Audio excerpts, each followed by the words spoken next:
be shy. So I think thank you. So I think last class we left off with this list, and I call key elements for success, and this is based on what investors typically looking for in a successful, scalable startup company. Then we looked at this, which is the business model canvas, which is sort of a diagrammatic way of putting this information into a single sheet of paper with some of the key questions and concepts highlighted below the titles. So the idea, and this business model canvas is going to be the subject of your first presentation, which will be on the 22nd. The idea behind the business model canvas is a way to organize the information that we're going to put into the business plan that we also want to develop as one of the outputs from the accelerator program.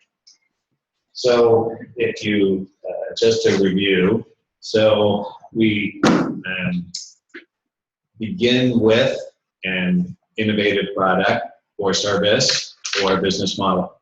Now, the reason I highlight product in the default first line of this element for success is because we talked about, last time we talked about product-driven versus service-driven companies, right?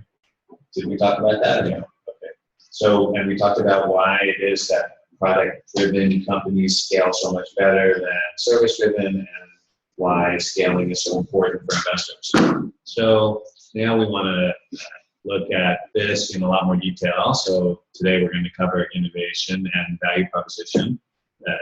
Value proposition is the second point here in elements for success. This is what is the painful problem that we're solving for customers. So if we have an innovation without a value proposition, then we call this a solution seeking a problem. We feel that it's equally as important to have be solving a painful customer problem, because solving painful customer problems drives demand, and the lack of sufficient demand developing for the product is the most likely cause of startup failure. So if we look at for startups that actually get started, for products that for startups that actually build a product and launch it into the market, the most likely reason they would fail, if they failed, was because they had insufficient demand developed for the product, which we're going to hope to mitigate with the strong value proposition, meaning that we'll be solving a painful problem for customers. Then we're going to look at how do we identify the customers for our product, how do we size the market and ensure that the market segment that we're initially targeting is attractive for startup. How do we develop a strategy to target that segment? How do we develop a strategy to beat the competition that will inevitably develop when we launch an innovative product into a fast-growing market solving a painful customer problem? And then what is going to be our business model? So how are we going to generate revenues from this product strategy, and how much is going to cost us to execute, and what will that be over for growth and ultimately for exit? So we have a financial plan, and then we have a section in our business plan about the team, because actually team is the most important thing. It's successful companies are driven by strong teams, and products don't sell themselves, companies don't succeed by themselves. Teams make good products or great products that drive successful companies. So when we finish this program, we expect that every company is going to have the best possible answer to each of these questions, or the best possible way of describing each of these elements of their strategy to potential investors, which means that they maximize their chance to raise money. And of course, raising money is not the goal, but raising money is the critical step on the road to success, because if as we discussed in the earlier class, everybody's aspiration is to create a scalable company that can grow to be the leading company in its product category in this market, it typically requires a lot of money to do that. So we're going to have to raise that money from investors, and that's going to enable us to execute on our strategy. So moving back to our business model canvas. So the business model canvas is meant to be read from the center out. So innovation and value proposition is what we're going to start with today. And then on the left side, we see the breakout of innovation and value proposition. So problem, so customer pain and solution, and existing solutions, and then also what metrics are we going to track so that we know that we're actually effectively solving the problem. And then on the right side, our sustainable competitive advantage and our market identification analysis and channel strategy and the business model at the bottom. So you can see this is sort of just a reconfiguring of the elements for success into a diagram. So today we're going to look at the left side of this, center to left side. So from innovation, problem, solution.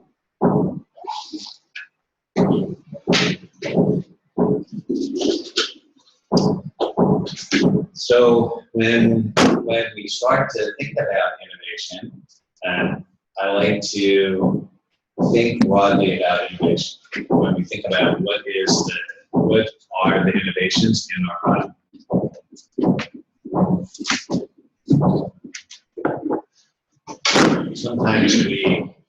Sometimes there's a tendency to over-focus on technology innovation. So when we think about our product, we might think, well, actually, there's nothing that technically innovative about what we're doing, and therefore we don't have any innovation. But that doesn't need to be the case. There's many types of innovation that help us to create successful products. In addition to technology innovation, there are things like product innovation, process innovation, operational innovation, customer experience innovation, business model innovation, etc. So I think it's extremely important for a company, a successful startup company, to have something innovative and maybe more than one innovation in their product and business plan. So why is that so important? Like, what makes innovation special or important for startup companies? Actually, are most companies innovative?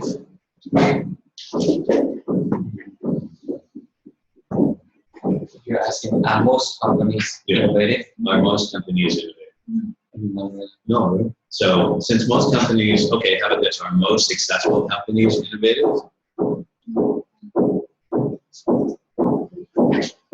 I think probably the answer to that is also no. I think most companies are not innovative.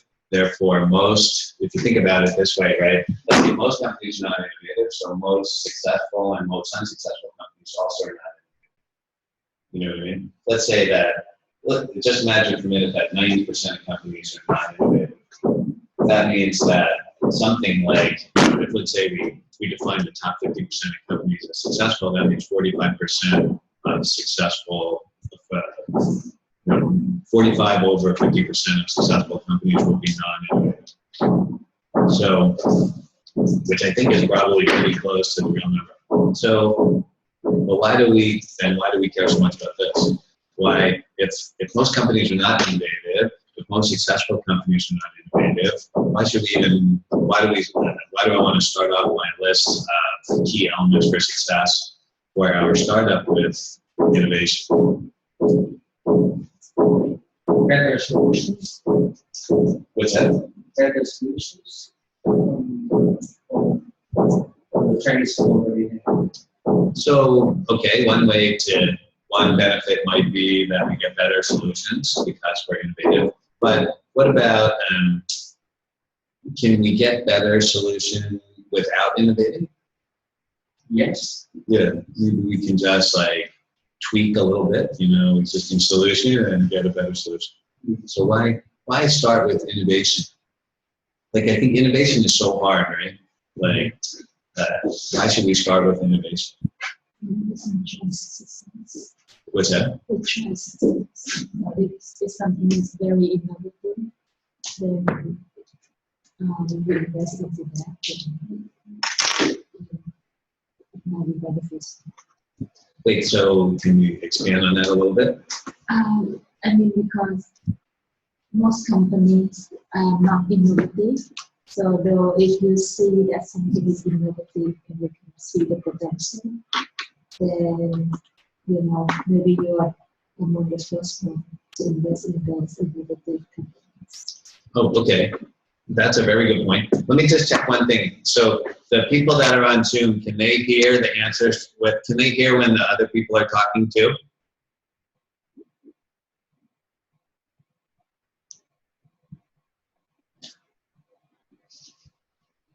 And anybody can answer.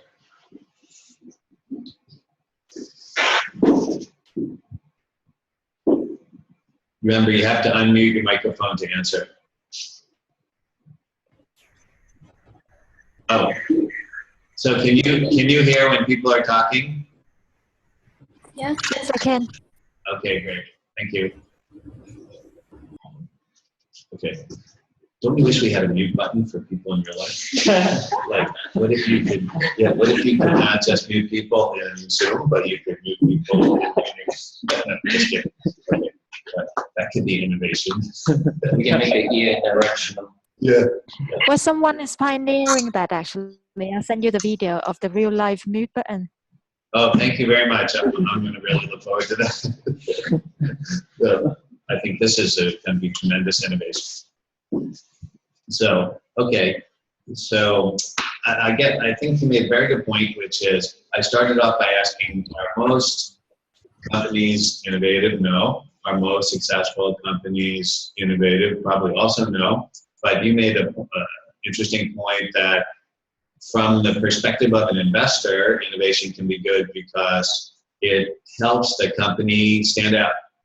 This is the first thing, right? Like when we are either starting a company or investing in a startup company, we're actually grappling with a very different problem from just creating a successful business. We are actually not, we're not setting out just to make a successful business. We're starting out to what's the difference between what we're trying to do here and just starting a successful business? Is our goal to start a successful business as a startup?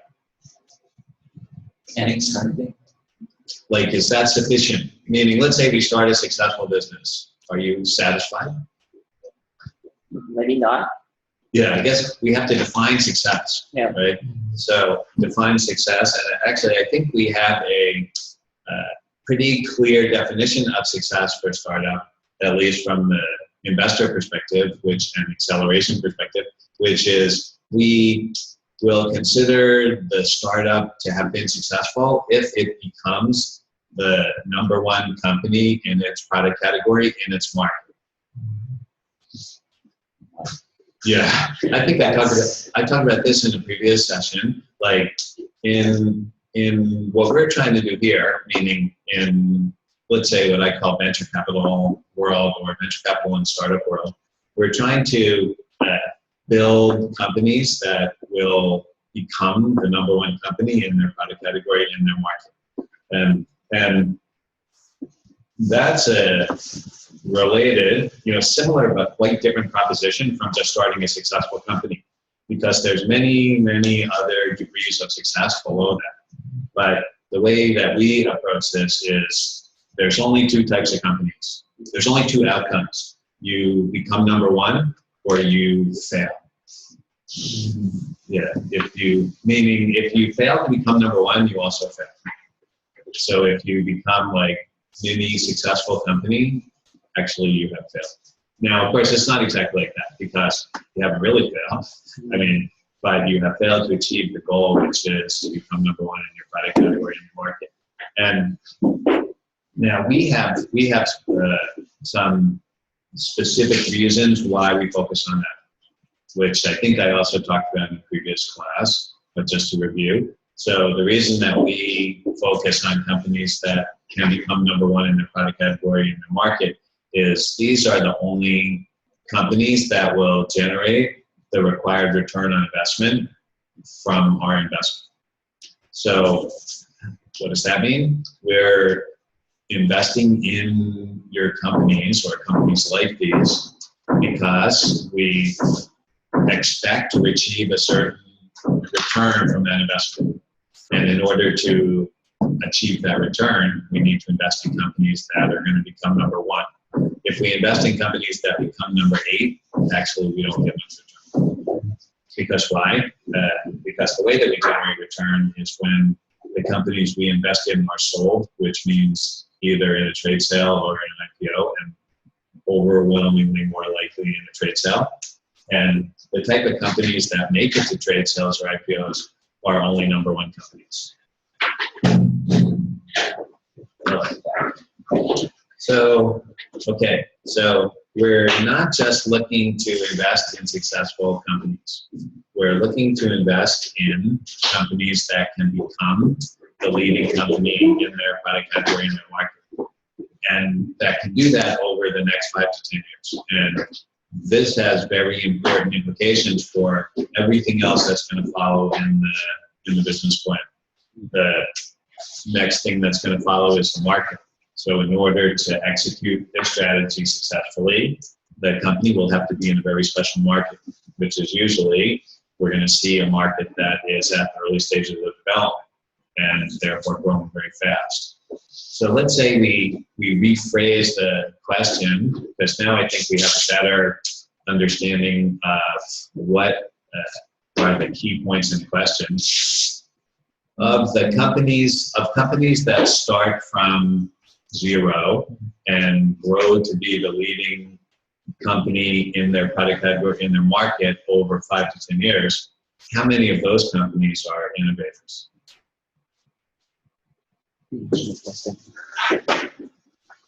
It will, yeah, I don't know, it might not be 100, but it's a lot. It's a very high percentage. So that's the reason that we're focusing on innovation so much. Now, in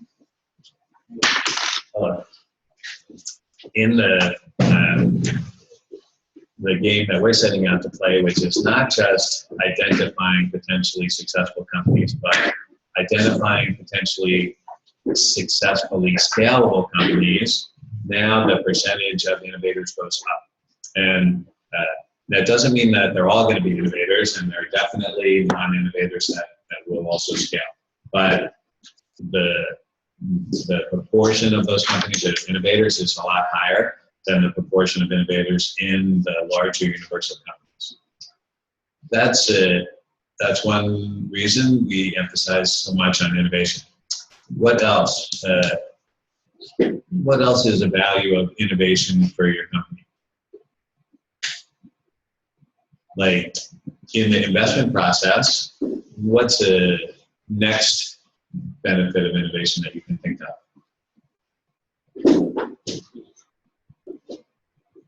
Can give the company a competitive advantage so that they can differentiate and prevent the other company to imitate that innovation?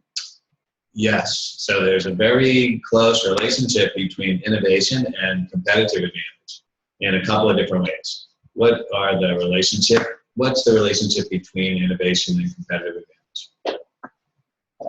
I think innovation is quite unique, right? So instead of it's differentiate themselves from the rest of the market. So, okay, one thing I always like to watch out for and be careful about is the distinction between innovation and differentiation. Mm-hmm. Yeah, so I will always draw a distinction I'll try to make it clear. Just actually, I think you're exactly right, but I just want to just focus on that distinction for a minute. To me, differentiation is different. How is your product different from competitor products? And our product can be different in ways that are not innovative. For example, let's say all the other products in the market are blue. We can make our product red, and it's different, but it's not necessarily innovative. Okay, so, but innovation does, I believe, confer tremendous benefit in competitive advantage in two ways, right? So, in order to understand that better, I think we need to look at what are the components of competitive advantage. Technology and business. Okay, yeah, and that's good. And to build on that, technology, I would say proprietary intellectual property. So make that broader, so the components of competitive advantage, and we're going to deal with this in a lot more detail when we get to that section, but just to introduce competitive advantage as it relates to innovation. So the first element of competitive advantage strategy is going to be our proprietary intellectual property. So proprietary intellectual property means, in general terms, something that we know that others don't know.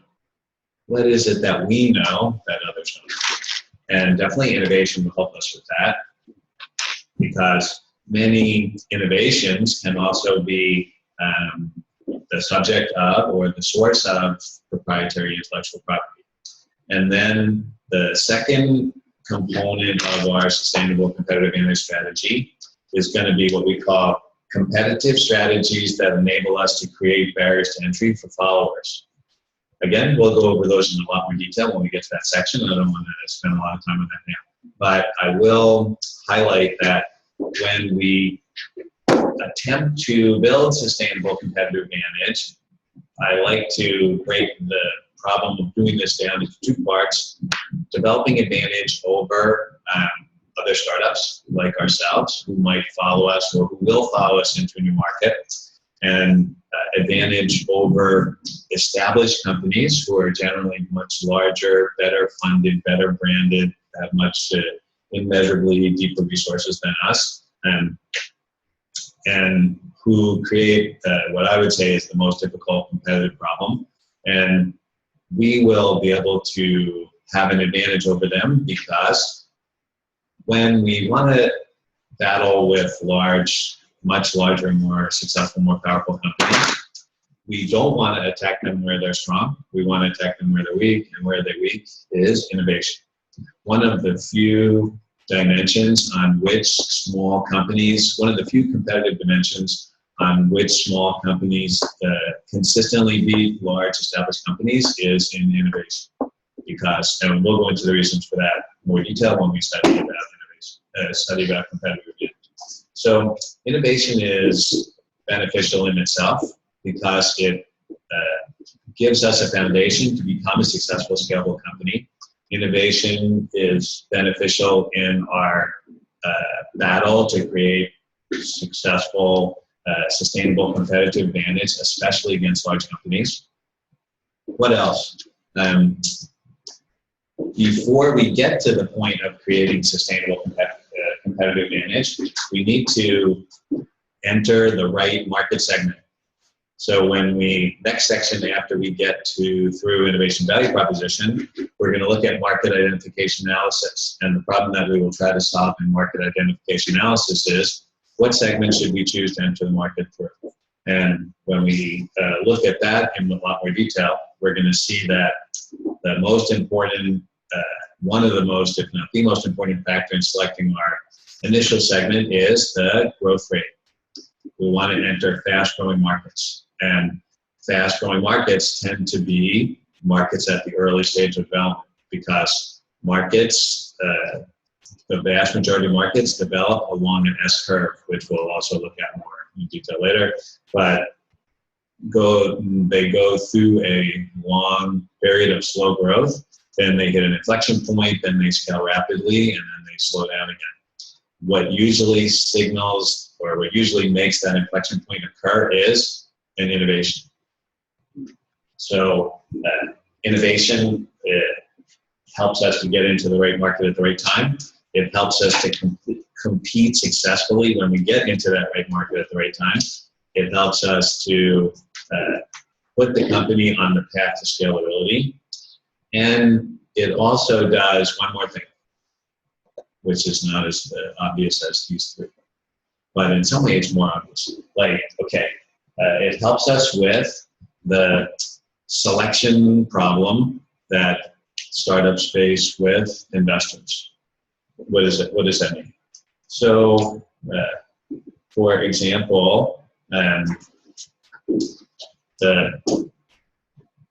what do you think investors are looking at a lot or a few proposals for startup companies? I think just a few, right? The VC people, they don't have time to read. Oh, I mean, but receiving a lot or a few? See a lot. Receiving a lot and listening to a lot of pitches and meeting a lot of entrepreneurs and listening to a lot of business ideas. So if you put yourself in the perspective of an investor who is getting continuously exposed to new business ideas and startups, imagine you're getting your pitch. You're getting pitched for let's say the 8th time on the same idea. Yeah, or some variation of the same idea. So for example, Uber for laundry. I mean, about a year ago, I was hearing so many pitches in the same week, I think I heard 3 pitches on Uber for laundry, meaning Uber-like service for laundry pickup and delivery. You mobile phones, you come get a laundry, like that. So, and I have to say, in that particular case, the first time I heard it, I was totally underwhelmed. I mean, not excited, because I thought, okay, this is a new idea, but it's not that interesting. But then by the second and third time that I heard it, I was bored to tears. Yeah. Yeah, I mean, just want to cry when somebody comes in to pitch like the 3rd Uber for laundry in 1 week. So this is not where you want to be. You don't want to be that 3rd pitch, for Uber for laundry, or the 10th pitch for home cooked meals, Uber of home cooked meals, which I have also seen, many proposals on. Another one that I wasn't excited about, and then saw multiple proposals. So this is very simple but important benefit of innovation. Like for me, what gets me interested in an idea? When somebody pitches the idea, the first screen that I use, the first screen. So the first method I use to screen through the ideas, meaning eliminate. The first thing, what's the first thing you think and I can tell you it's true for all of your ideas. I mean, all of your ideas pass through this screen for me. But you know what it is? Is there anything special about the product? Any innovation? More simple than that. Yeah, very simple. Have I heard this idea before? That's it. If I heard before, I'm not interested anymore. That's it. Just reject. If this is the 2nd time I heard this, or 3rd time, or 4th time, or 5th time, I'm not interested. So, because why? Because it's boring. Yeah. So, okay. So, and I feel like, okay, and why do I feel like that? Not just personally because I'm bored, but I feel like, what are the chances that the 6th, version of this idea is the one that's going to succeed versus the 5th or the 7th or the 8th? But if somebody comes in with a fresh idea, then I feel, okay, at least we start with something innovative. And to me, that's a very, it's a subtle but really important benefit. Like, you will get attention from investors who are interested in innovation. Now, because I make such a because I put so much emphasis on this, I also am pretty generous in the sense that I have quite a broad definition. Like, for example, maybe some of your ideas I already heard, but not in your market. You know what I mean? Like, maybe this was the first time I saw somebody applying this idea to the Vietnam market, or something like that. Or even within a particular geographical market, maybe it's the first time I heard somebody apply this idea to your industry segment. So it doesn't have to be cold fusion or the laser. I mean, it doesn't have to be a tremendous scientific or technological innovation, but I want to see something. And as important or valuable as product innovation is, so that's what we're talking about so far, as or more important, beneficial can be business model innovation. So product innovation and business model innovation. Business model innovation is driving some of the most successful startups in the world today. So, two of the startups that I'm really excited about and will use as reference cases throughout our this class is our Uber and Airbnb.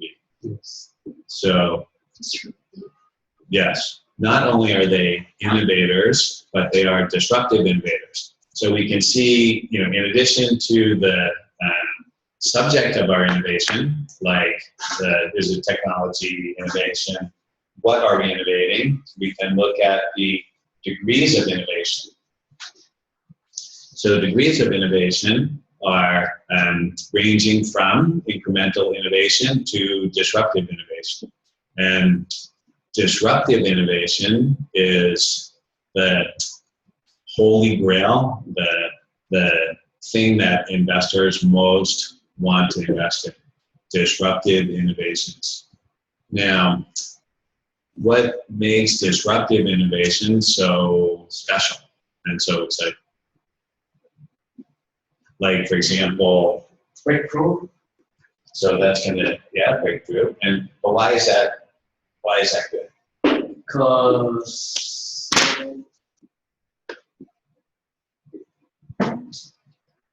it has a new way to improve. Yeah, true. New way. That's good. And what else? Competitors. There might be competitors, but what? Okay, if we go back and think about. Change the market. Change the world, change the way the world. Yeah. Okay. Yes, it is. Yeah, that's good. But what about if we think of it this way? If we think about let's go back to what is the most likely reason that your startup will fail if it's going to fail? Why is your startup going to fail if it fails? You know what I mean? Like when we go back and look, if we go back and study all the startups that got venture capital funding or came out of accelerator program. Choose the wrong time. What? Wrong time. So wrong timing translates into what? Like, yeah, that can be. Product. What's that? To the right person. Right time. So what will be, like, let's say your company dies. What will be the cause of death? Because someone is already the leader. Oh, I mean, you can't compete with, for example, if you want to invent another Uber, you can compete with. Then what's the change? But let's say we selected a segment where there wasn't already a leader. Because you're exactly right. We don't want to start Uber now. Like, we don't want to start an Uber competitor now, unless we're going to twist it, right? Like, maybe, we can think about that in a little while. But what is the most likely reason that startups fail? The most common reason startups fail. Is it, I'll give you a choice, is it A, they fail to develop the product? Or B, they develop the product, but insufficient demand develops for the product? Or C, insufficient demand develops, but they are not able to capture that demand?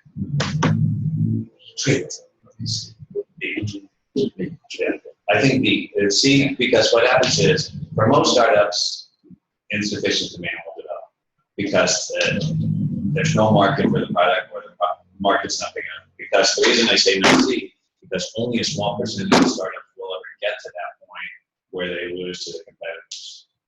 So the most likely reason you're going to fail, you will develop the product and launch it, and nobody wants it. If we want to say in a nasty way, we can say, the startup launched a product and nobody wants such stupid product. But it's not really stupid, of course, because we thought really hard. But that's the harsh reality, right? We spent time developing this product and nobody wanted it, or not enough people wanted it. So how do we, and why did that happen? The more technical way to say that is insufficient demand developed for their product. Now, we'll come back to how we mitigate that risk in a minute, but maybe this is pointing us to understand why investors are so excited about disruptive innovation. What is the relationship between those two? The fact that most startups who fail will fail because insufficient demand developed for the product, and the fact that investors are really excited about disruptive innovation. I think Investors want to see, not to see the daydream.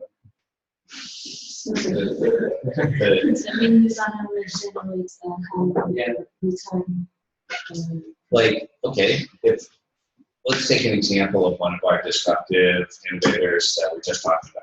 Let's say Uber. What market is Uber disrupting? So that's on-demand car service. Okay, so at the highest, and we can look at this different levels, but at the highest level, Uber is attempting to disrupt the personal transportation market. Personal transportation market, which includes like the automobile industry, the taxi industry, limousine, car industry. Okay, so is there sufficient demand for personal transportation products? What's the demand for personal transportation products? It's trillions of dollars. We already know that's the point I'm trying to make. We already know that there is trillions of dollars worth of demand for personal transportation products. I mean, how big is the auto industry? Trillions, right? How big is the taxi industry? I don't know the answer to that, but I'm sure it's billions or tens or hundreds of billions. So we already know that people are spending enormous amounts of money solving the problem of personal transportation. So this is not a new market that Uber used to create. Uber sets out to disrupt this market and capture some significant portion of this market, some significant share of this market. And if they do that, and what's their target market as well? Their geographical target market as well. Normal people? Would the world ex China? No, they already gave up on China. Right? So, but basically they target the world. So they target, basically they're targeting one of the biggest industries in the world, with the world market. So that's why they have attracted so much investment, because they have they've targeted to do that, and they're sort of doing it. You know what I mean? They haven't done it yet. They don't own that market yet, but they're capturing a significant portion of that market. So investors see that this is a market that's ripe for disruption. What makes a market ripe for disruption? Typically, so now we're looking at business model innovation rather than technology innovation. And I think it's a great illustration of the value of business model innovation. Does Uber have tremendous technology innovation? It's just a mobile app, right? It's very little technology innovation as far as I can see.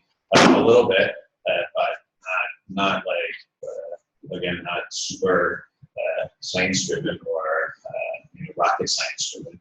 It's basically business model innovation, and the business model innovation is setting out to disrupt transportation industry, and if they can capture a significant portion of that market, they can become one of the biggest, most successful companies in the world. So that's the value of innovation. You can target, especially if you're a disruptive innovator, you can target a market that already has tremendous spending power and just convert some of that to your solution. So, just to finish, to close the loop on that, what makes a market ripe for disruption? Business model innovation. Like pretty much almost all the markets that are business model disrupted have exactly the same characteristic. Like how do disruptive business models like Uber work out? Huge demand. But how are they better than the existing solutions? Let's look at just one small case like taxi. Scalable. One is they're more scalable. And what else? How do they create value?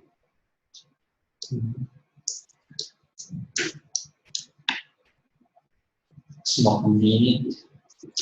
More convenient, yeah. What else? Benefit the taxi driver. Yeah, benefit the taxi driver. And Instead of paying tax, like paying tax in revenue from the government, as a taxi driver, the personal cost, they have to pay tax. Also get their another promotion from the Uber. Also have what kind of value for society, that's why very important and require members trying to do the work. okay, those are all good points. But fundamentally, what do they do? Okay, let's look at another example. Amazon. How is Amazon just like Uber? Both Amazon and Uber are disruptive innovators. Marketplace. Yeah, and what's the value created by that marketplace? Like, what's the category that Amazon disrupted? What, Amazon was one of the. What was the market that they set out to disrupt? Community. More. Started with books, and beginning with books, and then what? Expanding to. E-commerce. And e-commerce attempts to disrupt what market? Retail. Retail. How big is retail market? Trillion. Again, it's huge, right? And this is why investors have been so excited about Amazon for so long and continue to be excited. Because why? Because Amazon has set out to, and in fact has disrupted one of the biggest markets in the world, which is retail. Now, and when we talk about disrupting these markets, actually both Amazon and Uber disrupt the markets in exactly the same way. And how do they do that? How are they similar? They use marketplaces to do what? How do they create value? They connect buyer and seller electronically. Yes. And in so doing, they do what? Why does that create value? So they don't have to really fulfill the supply. Create value. More convenience. How are they different? How is Amazon different from Walmart? They don't store it. They have no inventory. Yeah, and what else? If you think about How to say, bring the supply to the right demand, right time, good time. yeah, that's another important benefit of what they're doing. But at the root of what they're doing is the incredible innovation, and it's the same innovation that's used by Amazon, that's used by Uber, that's used by eBay, that's used by Airbnb, that's used by PayPal. I mean, basically every one of these disruptors does exactly the same thing. What do they do? Okay. Well, okay, I'll ask a related question. What is the current, one of the hottest current segments for startup and venture investors? This is very general, but you should know it. What is it? Now, Yeah. now, Investors are all looking at what startups that are doing what. Internet of Things. Hmm? Internet of Things. What else? Inside. Fintech. Fintech. Why are investors so excited about fintech now? Fintech startups. Because their cash culture still take about 70-80% in the market. But fintech is setting out to disrupt what? The cash, Banking What industry. market? Banking. Banking and even Financial. more broadly what? and retail. Financial services. How big is that market? Again, it's huge. Startups are targeting that market. Is there demand for financial services? Yes. The existing players let's think about the existing structure of the financial services market. Like, let's take one important player in the financial services market. Like, who's the biggest player in the financial services market? Bank. Bank. So what does a bank do?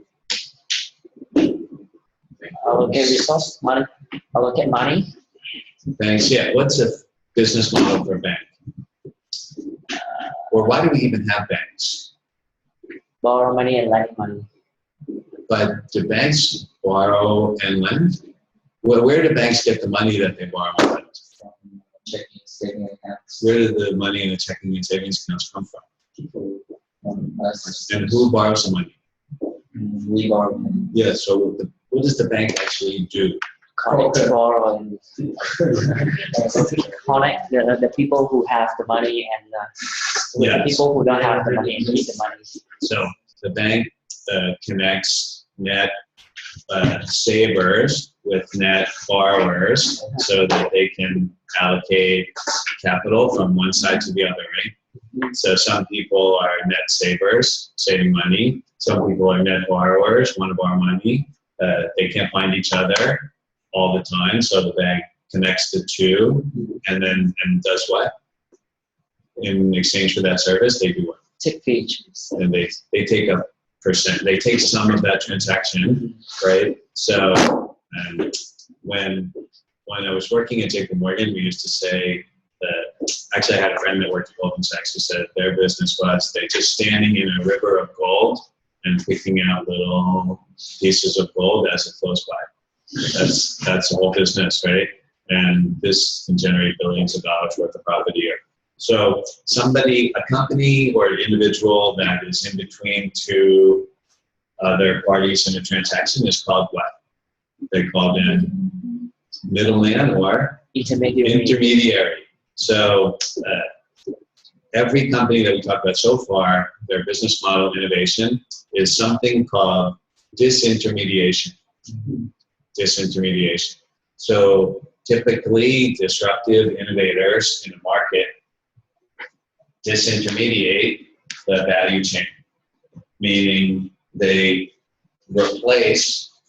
remove and replace some participant in the traditional business model. So and this is why investors are so excited about fintech right now, because fintech startups are seeking to disintermediate banks, insurance companies, securities companies, and money lenders, and many other participants in the financial services market.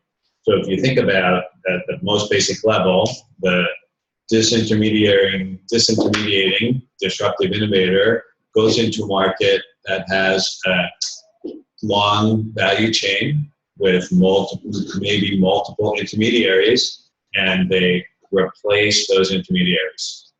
And then therefore they create value for both sides, because whatever the intermediary was taking from the transaction, they will share some of that back to the participants on each side, and then they just keep a smaller amount for themselves.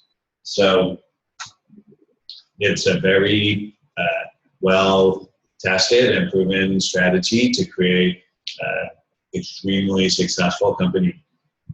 Imagine, if fintech startups can start to capture some of the trillions of dollars that are passing through the financial services system right now. Same way that Uber is now capturing some of the trillions of dollars that are passing through personal transportation, and Airbnb through accommodation. So if you think about, let's say, taxi company versus Uber. So we have the rider on one hand, and then we have the driver on the other hand, but then we have the taxi company in the middle. So the taxi company is in between the rider and the driver, and the taxi company is owning usually the taxis, and they're employing many drivers, and they're purchasing all the licenses, and they're maintaining a lot of infrastructure. So they have to take a big cut of what the rider is paying to the taxi driver. So basically, rider and taxi driver in a certain way both suffer. But Uber connects rider and taxi driver directly, cuts out all the overhead in the middle, and makes potentially better deal for both driver and rider while still making money themselves. So, but do you think this kind of business model can work in the long term? Is it sustainable? And what kind of risks can have to this kind of models? oh yeah, I think it's definitely the future. I think I believe it's long-term sustainable, and I think it's going to basically become the standard business model in the future. Like, I think, let's look at some of the industries that have been disrupted already, like book publishing. Traditional book publishing business model is basically finished. Newspaper publishing, finished. Magazine publishing, finished. Music publishing, music industry, traditional model, finished. Television, traditional business model, finished soon, almost finished now. Let's say now taxi industry on the way out. Traditional taxi business model, definitely, I think, is going to die. Hotel, I think hotel probably won't die as quick, but it's going to start to go down soon. Banks also very much in danger. So I think the traditional business banking model is definitely going to change dramatically in the next 10 years. And I think there's no retail. Also department stores, superstores, physical stores, also on the road to extinction. Now a lot of people laugh at Amazon because of their focus on drones, right? Oh, what, sorry? Drones. Drones. Amazon's made huge investments in drones. Yeah, drone technology. But why are they doing that? Because they're installing robots in the warehouse and developing a drone fleet so that they can, the next part of the retail chain they want to disrupt is logistics and delivery. There's, millions of trucks on the road delivering products, all too long of a value chain. Why do we need those trucks to deliver products? People could drive the trucks when Amazon can have a drone. Let's say you go on Amazon, you order your product, the robot goes to the place in the warehouse to grab your product, hands it to a drone, and the drone flies it to your door. Yeah, that's it. I think definitely this is why even the most successful retail businesses in the world, like Macy's, Walmart, they're all suffering because this model is under significant attack. And this is what I think a lot of times people miss when they look at companies like Amazon and they say, oh, but they're barely profitable. But it doesn't matter because what they're doing is they're attempting to take over the whole world. You know, like attempting to disrupt Walmart and Macy's and have a bigger market than any existing retail company. And when you do that and you establish yourself as the #1 company in the biggest market in the world, then you're going to be profitable for a long time. And the same thing with Uber. A lot of people beating up on Uber because Uber is losing money, you know, every quarter and losing $1 billion last quarter. But I think it doesn't really matter because Uber is much bigger sites, set their sights much higher than profitability every quarter. They set their sights on, we're going to disrupt the personal transportation market. Now, in Southeast Asia, so far, we have seen mostly Uber disrupting the taxi market. But in the US, Uber's starting to disrupt the car market. Like some cities in the US now, people just don't buy cars anymore. It doesn't make sense. They just take Uber everywhere. And people are starting to wonder, why do we need to buy a car? Yeah. So I think disruptive innovation. And if we, now, of course, not all of us can be disruptive innovators because there's only so many industries we can disrupt. But if we can have that as a goal, you know, if we can see that as you know, as the highest we could achieve, and if we don't get all the way there, it's okay. But we should be thinking about how are we going to, what are we going to innovate? And I believe that we have one really, one important benefit over entrepreneurs that are in, for example, like US market, where we have an opportunity to do what I call market cloning, which is also a form of innovation.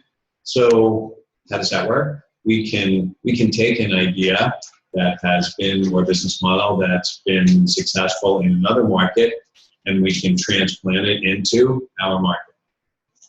For example, Southeast Asian market or Vietnamese market, it can be another powerful form of innovation within our region, which it's hard to do in the US because there's so many people coming up with innovative ideas and business models. But because a lot of innovative ideas and business models tend to start in the US, adopting those models in new markets can also be a very powerful form of innovation. So when we think about innovation, so we've been going through what are the benefits of innovation, what are different degrees of innovation. Now I want to look at a little more specific definition of what is innovation. Because innovation is one of these things where we feel like we know it when we see it, but how do we actually define it? And I alluded to this before because I talked about innovation. You do okay? Yeah. I talked about innovation as distinct from differentiation. So one exercise that I like to use, or way that I like to think about this in defining an innovation, is I ask the company or the founders to think about what is the difficult problem that you have solved? What is the insight that you have had into the customer pain that you're addressing that enables you to solve it in an innovative way? So this is why when we think about innovation this way, it makes it a lot easier to distinguish it from something like differentiation. Because I might have a differentiation without having solved a difficult problem. But typically, or almost by definition, an innovation will be solving a difficult problem. So example, like if we think about Uber, what was the insight that Uber had that enabled them to solve a difficult problem? Like the Uber business model innovation is basically what? In a way, it's also a market cloning innovation. So what did they do? They took innovation, which is peer-to-peer or marketplace, and they applied it to personal transportation, whereas previously it had mainly been applied to retail.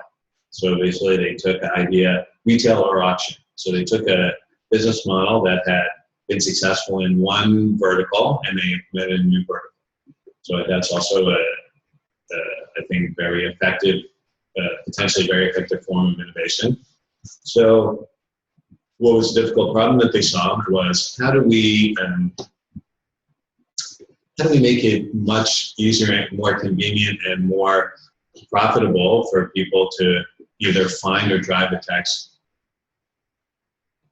And they realized that the insight that they had was they could solve this problem with a peer-to-peer application, with a peer-to-peer mobile app. So they also, I think there's another innovation, and again, we'll often see successful companies have more than one innovation. There's another really important innovation in Uber, in the Uber business model that I think has contributed tremendously to their success. That's not as obvious as the ones that we've discussed so far. So what is it like? What else is, besides having a business model innovation, Uber has another very important innovation. What's another innovation that they have? Another category of innovation. So one is business model, another is what? Technology. So they have some technology innovation. Yes. But what else? Customer experience. User experience. And what is it? What is their breakthrough user experience innovation? I think when we call a taxi, we have to wait for a long time. We don't know when they come, but for Uber, we can know, and the taxi driver practically can contact us and say that we know that their showing will come in how long. Okay, so they have a much better, higher service level, and and we get the service on demand, and we can know how long it's going to take till the taxi comes. And I mean, on the same dimension, actually for me, I was thinking about this today when I was coming here from the airport. For me, Uber has been a tremendous creator of value in my customer experience, because I take a lot of taxis in this case, in Thailand and Vietnam. And my experience in taxis in Thailand, I've been going to Thailand for 10 years, and my experience with Thailand taxi was, until Uber, was a nightmare. Yeah, it was a constant source of stress for me. Just getting around in Bangkok, because why? Taxi drivers, the Bangkok taxi drivers don't speak English. A lot of them don't speak English. My Thai is very limited. I can't communicate with the taxi driver where I want to go. Problem one. Yeah, problem two, the taxis they're very old and they're not in good condition. So the seat and the ride is very uncomfortable, and the traffic is horrific. Travel in Bangkok, you can be in the taxi 2 hours. So I would, sit in the taxi and exit the taxi with a horrible backache. And then three, taxi drivers, Bangkok taxi drivers, and taxi drivers everywhere, but definitely Bangkok. Some are dishonest and cheat the customer. So another source of stress: am I going to get cheated, and by how much? And four, a lot of times couldn't get a taxi, because I couldn't explain to the taxi where I wanted to go, so they didn't want to take me. So all of these problems went away with Uber. So now I go anywhere that I want in Bangkok all the time, and I have no trouble getting a taxi or communicating with the driver. So something that was a tremendous source of stress for me just became now perfect and easy experience. Every once in a while there's a glitch, but it's night and day. And the same thing in Vietnam. When I first came to Vietnam without Uber, I couldn't communicate with the taxi drivers. I had a very difficult time like calling a taxi or flagging a taxi. And now again, that whole problem gone. So yeah, you can see like tremendous value in beyond other typical user experience. But there's still yet another, I think, very important user experience innovation that has driven the success of Uber, which we haven't talked about yet. How much we would pay? How much? Or We would pay the taxi driver. the cost? Yeah. So, meaning like better or? With some traditional taxis, like they driving around now. It is. So you never have to worry about that. And I think Uber, sometimes we pay more, sometimes we pay less. The ranges. But we don't have to worry about we're getting unfair charge. But what else? It's something about payment.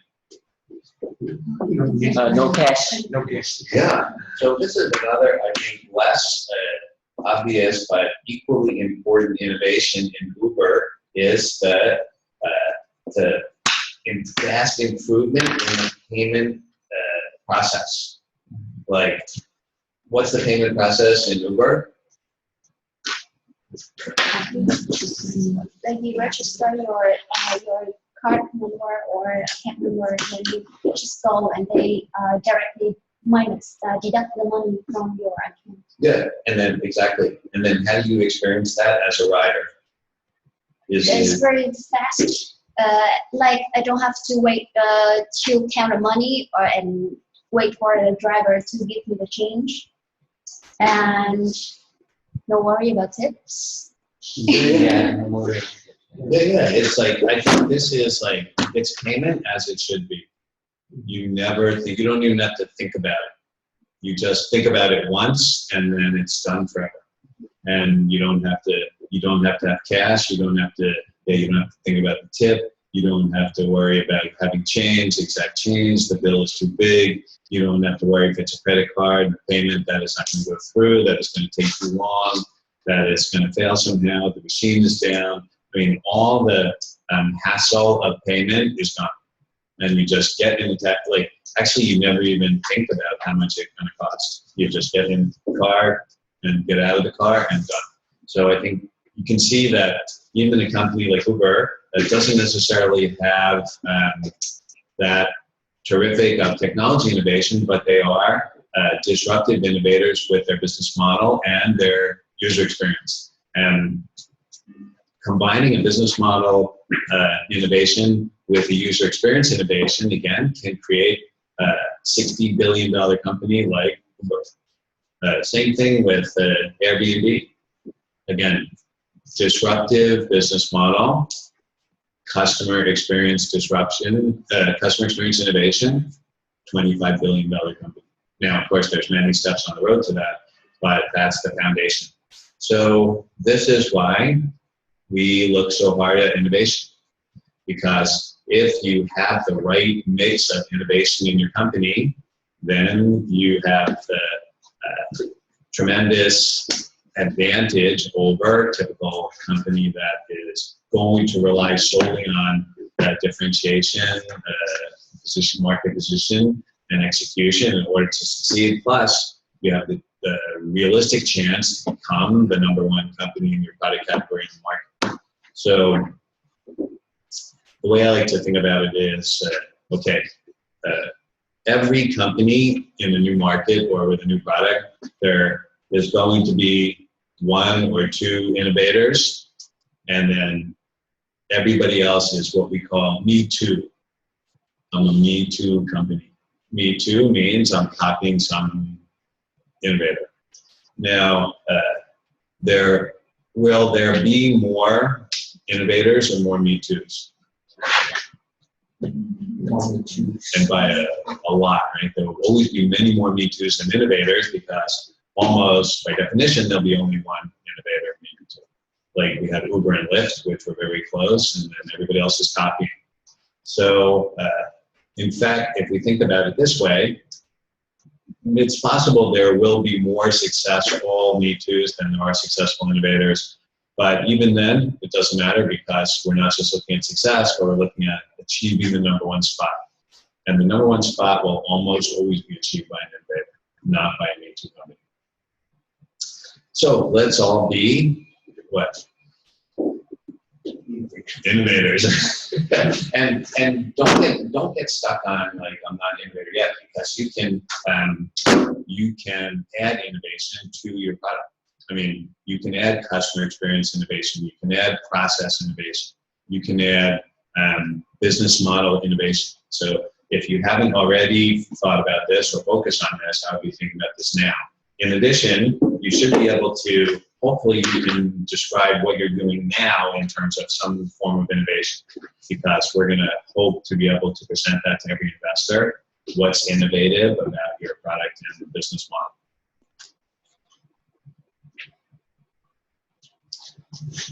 So these are a few examples of innovation that you might not think about. Like I tried to pick here some less well-known innovators and less well-known types of innovation to inspire us to think broadly about our own innovation strategy. So like Starbucks. I mean, Starbucks is basically just a coffee shop. But yet Starbucks is also an innovator. And they're an innovator in several different ways. Like what's a Starbucks fundamental business model innovation?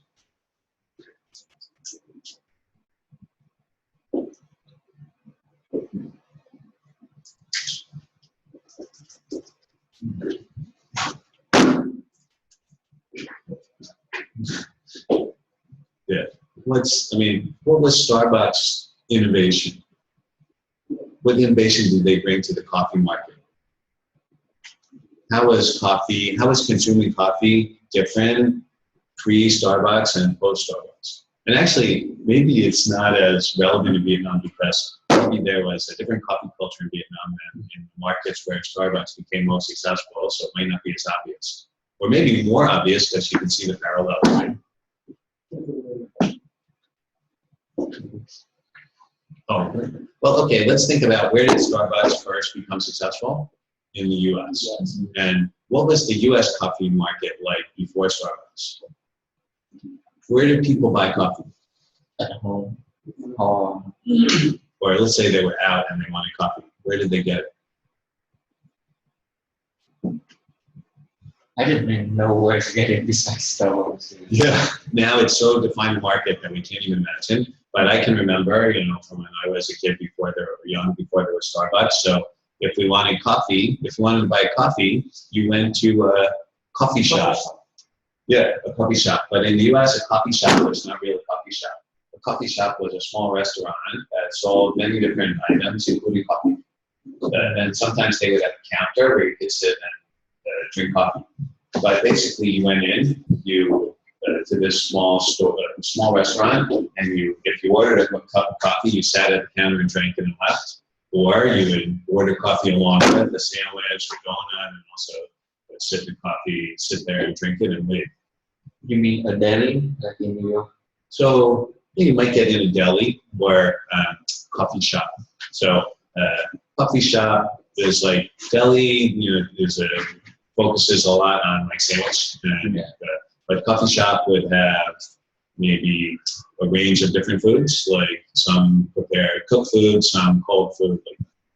So now, how is that? What was the innovation that Starbucks brought to coffee? The experience. Yeah, and how is the experience different? It's the more company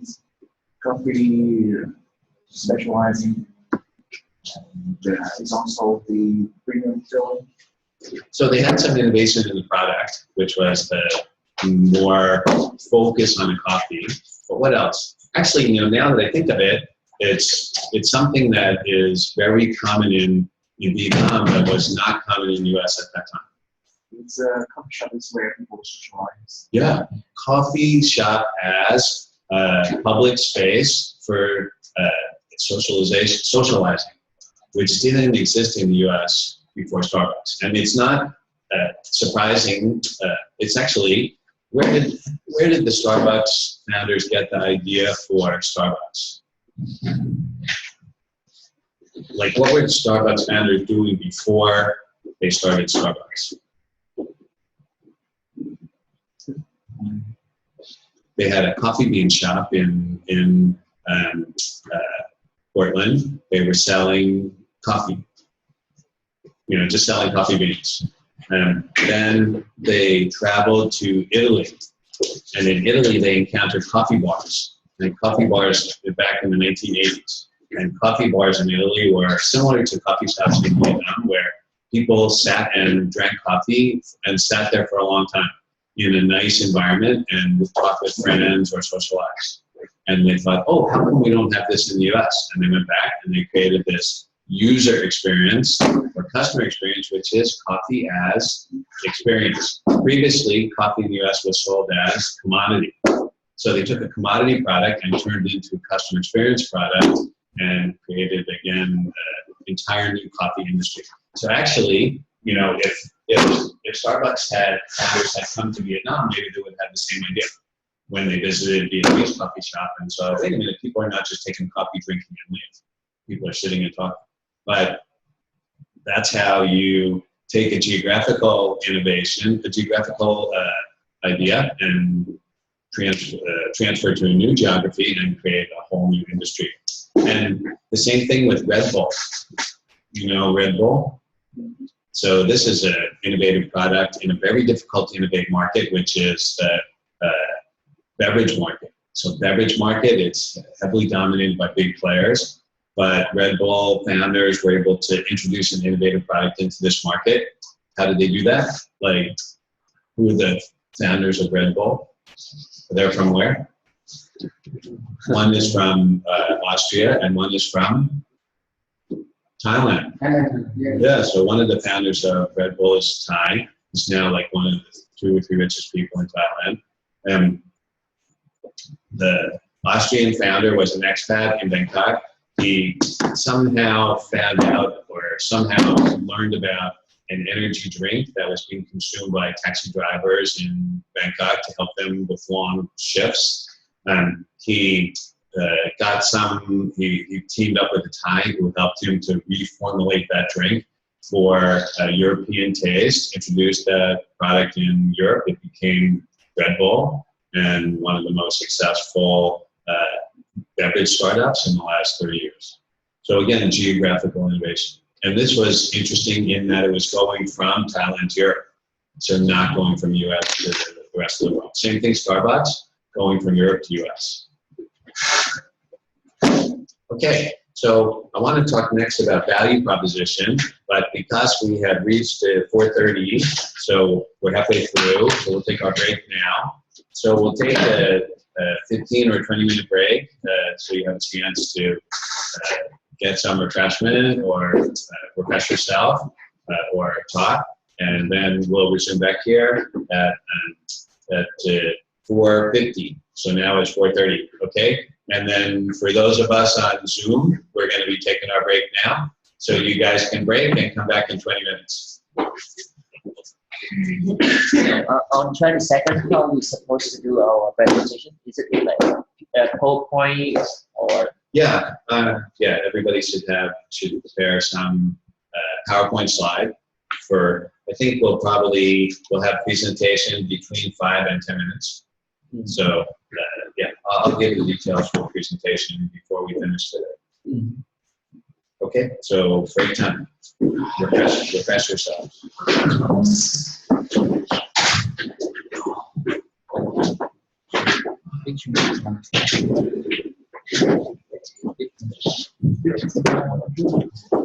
Okay. Can we get the slides? Okay, just send me an email and I'll send you the link to the slides. Okay, these slides.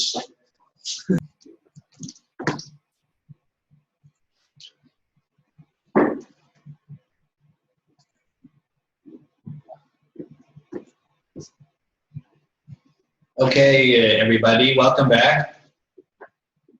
Welcome back on Zoom, and welcome back in Hello. Hello. Yeah, so thank you for whoever sent the link to the real world mute switch. It's very interesting. The Kickstarter project. So,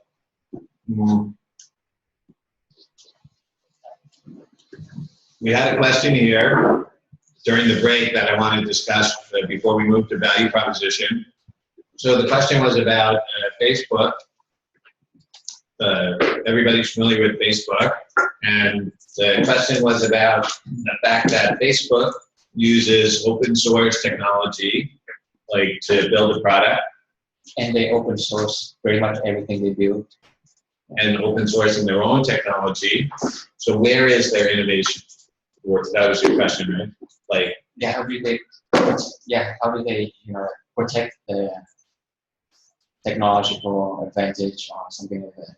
so two questions. One is, if everything is open source, how can I have innovation? And then two is, apparently they don't have many or very high technology barriers to entry if they're open sourcing everything. So how do they maintain competitive advantage? Yeah. So this is a good question, two good questions. So let's explore those questions before we go to the next section on value proposition. Let's start with, what was Facebook's innovation?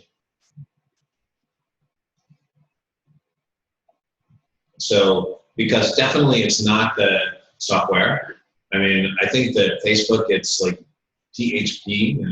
I mean, how many people are, web developers or no web developers here? I think, can they hack together something that looks just like Facebook in 3 months?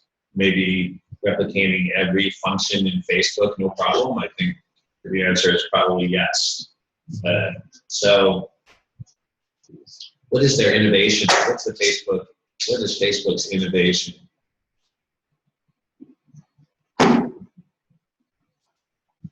What was it like? Did they have an innovation? Yes. Communication. Okay. But there's there are other ways to communicate with friends already. So what was innovative about the way that they enable people to communicate? Or, okay, let's look at it this way. What's the product category for Facebook? Social network. Yeah. So were they the innovator in social networks?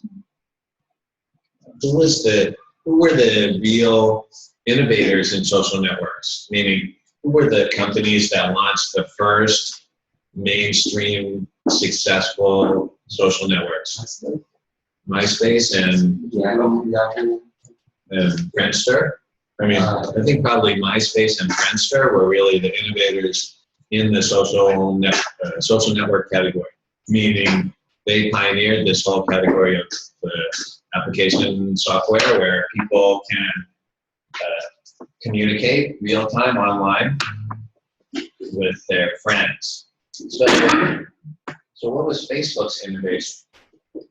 If MySpace, and actually, how are MySpace and Friendster doing today? Dead or almost dead, and then Facebook's doing great.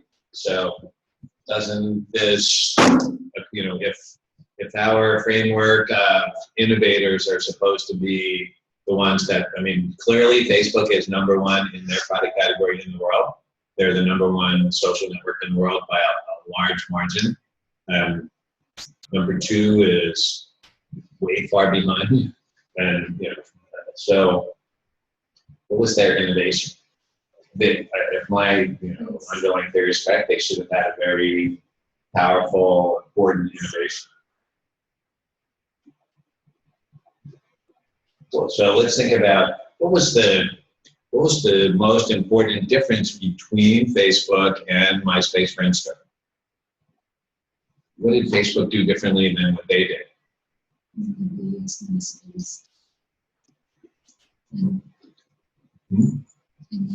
Yeah, me neither, but anybody know? MySpace at the time, everybody can see everybody. So we have a personal profile. What else? Face, personal. Okay, so probably most people don't remember the early social networks, right? But I think the Facebook's innovation was the first social networks allowed anybody to connect with anybody. Basically, that was the innovation of social networks. Suddenly, you could create many new friends online.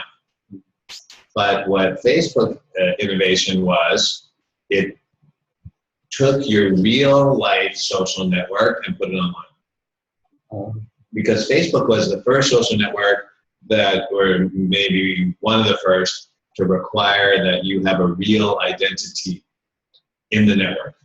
In Friendster and MySpace, I can have 10 different accounts. I can be a man, a woman, a child, a unicorn, a teddy bear, anything I want, and nobody knows who I am or what's my rating, whether I'm somebody that you know or don't know.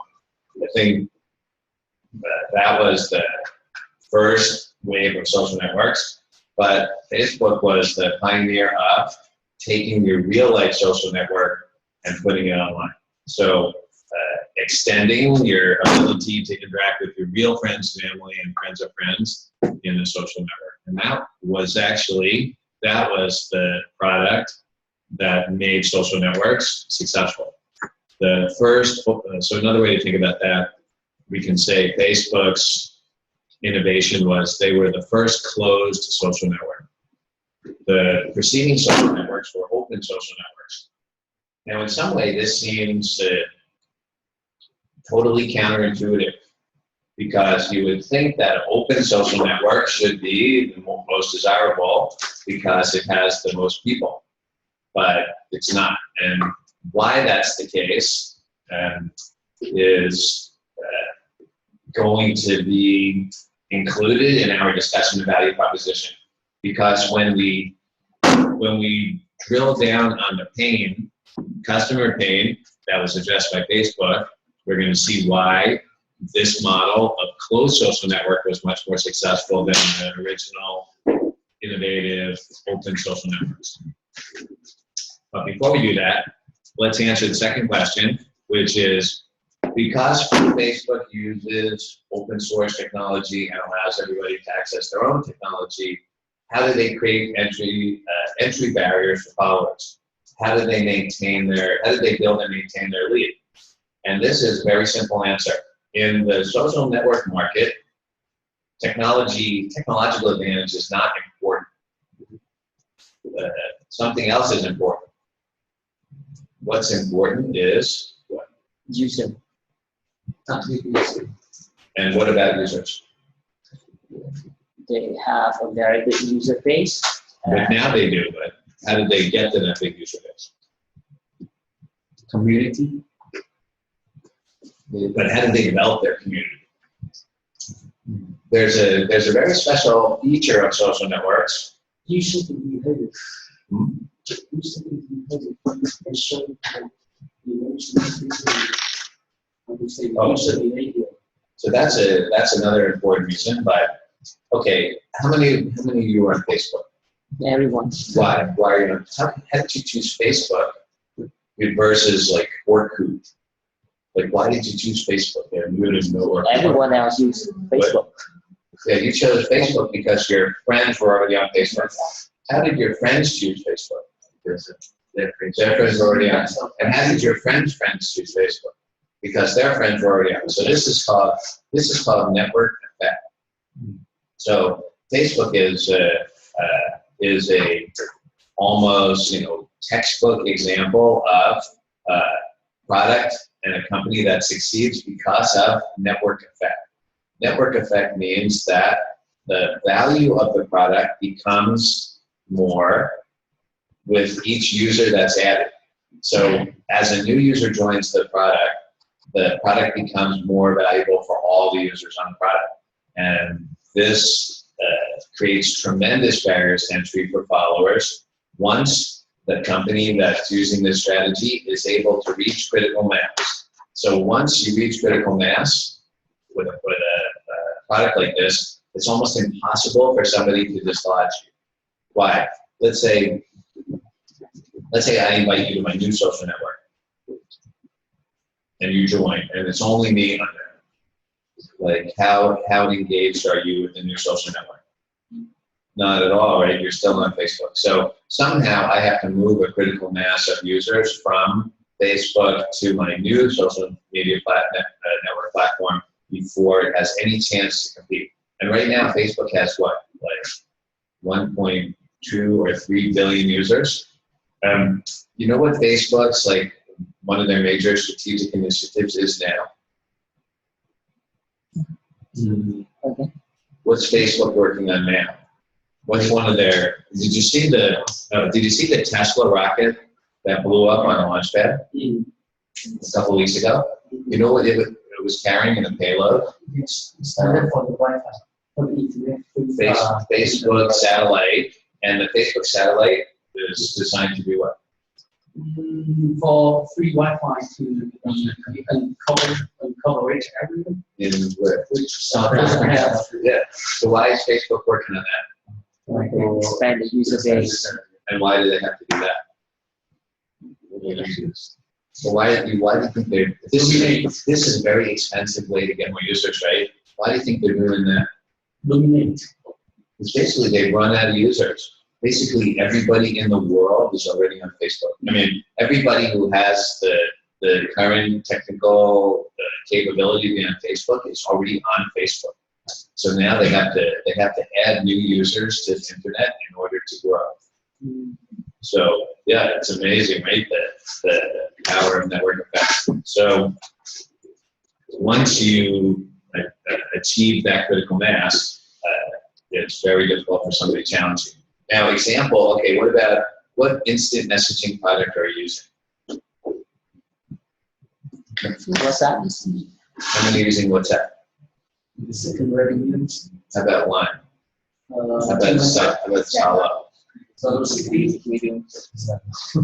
So you can see, like, instant messaging, it's not as successful as Facebook.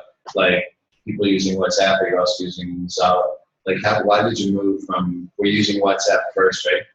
Mm-hmm. So how come you picked up Salo? Because of friends. Yeah, like, so maybe they introduced stickers, or they introduced some feature that was enough to move an initial critical mass and then grow. So this can happen to Facebook at some time in the future too, but I would say that's why they're not that worried about technology advantage, because their network effect gives them such an incredible advantage that they almost don't have to think about it. Mm-hmm. Okay, so we talked about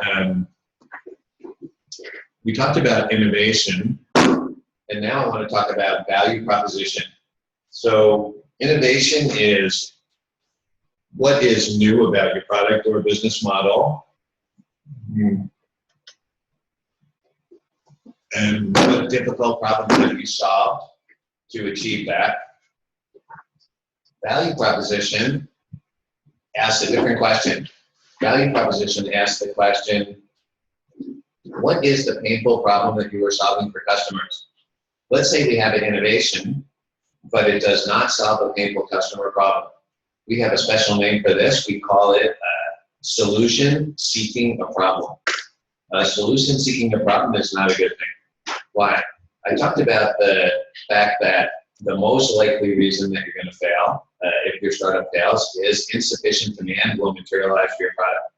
What is the most likely reason that insufficient demand failed to materialize? Why? We know that the most likely cause is insufficient demand, but why was there insufficient demand? No value added. Yeah, like what drives demand? Why do people buy products and They need services? that. They need the product. So yeah, what's the hierarchy of demand motivation? First, people buy products that do what? They want it. They need it. They need it. So okay, do they satisfy wants or needs first? Need. Needs, right? like nobody satisfies wants when they have needs, right? I mean, let's say, for example, if you're starving, you don't go shopping for handbags, right? You eat first because that's a need. Now, what is the most powerful need that people have? Eat. Breathe. Well, eat and sleep and but okay, what about, why are these so powerful? What happens if you don't eat? Oh, but before you die, I mean, before you die, what happens? Like, What do you experience? it is uncomfortable. And first it's uncomfortable, and then what? And then it becomes what? Pain. Painful. Yeah. So the most powerful motivation that people experience is pain. When people are in pain, they will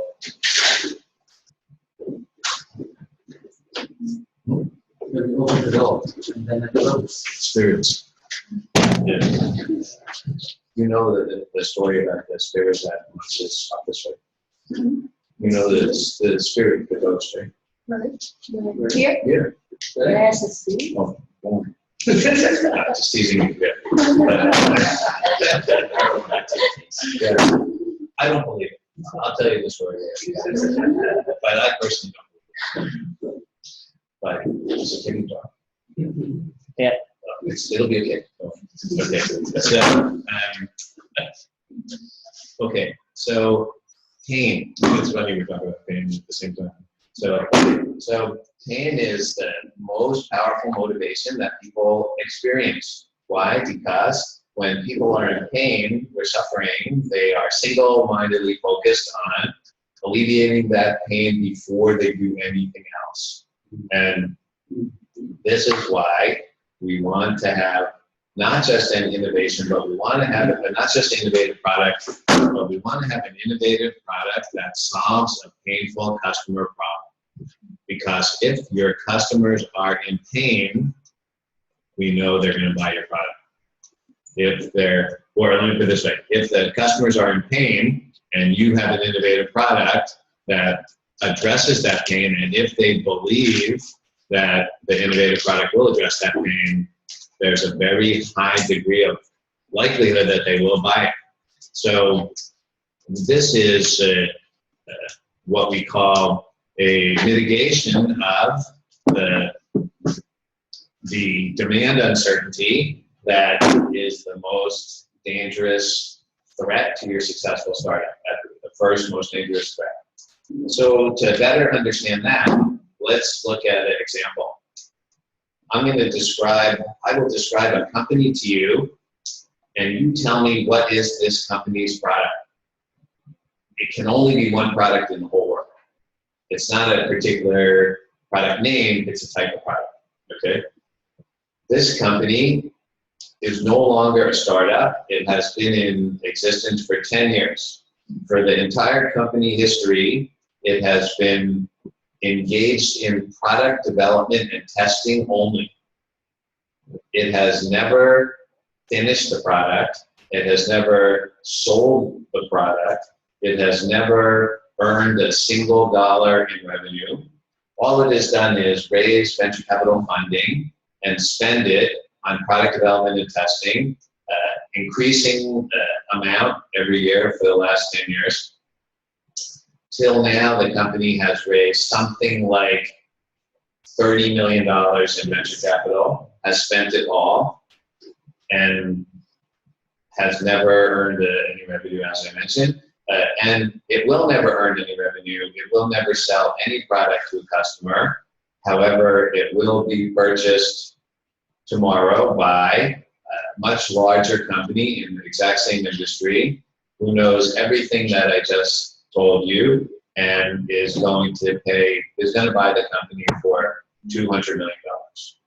Is that company in the medical industry, something like that. No, it's not. I don't know. It's a company. No, it's not a specific company. It's just a type of product. So what is the type of product? It's in, you're right, and it's in the medical industry. What is it? The company is doing what?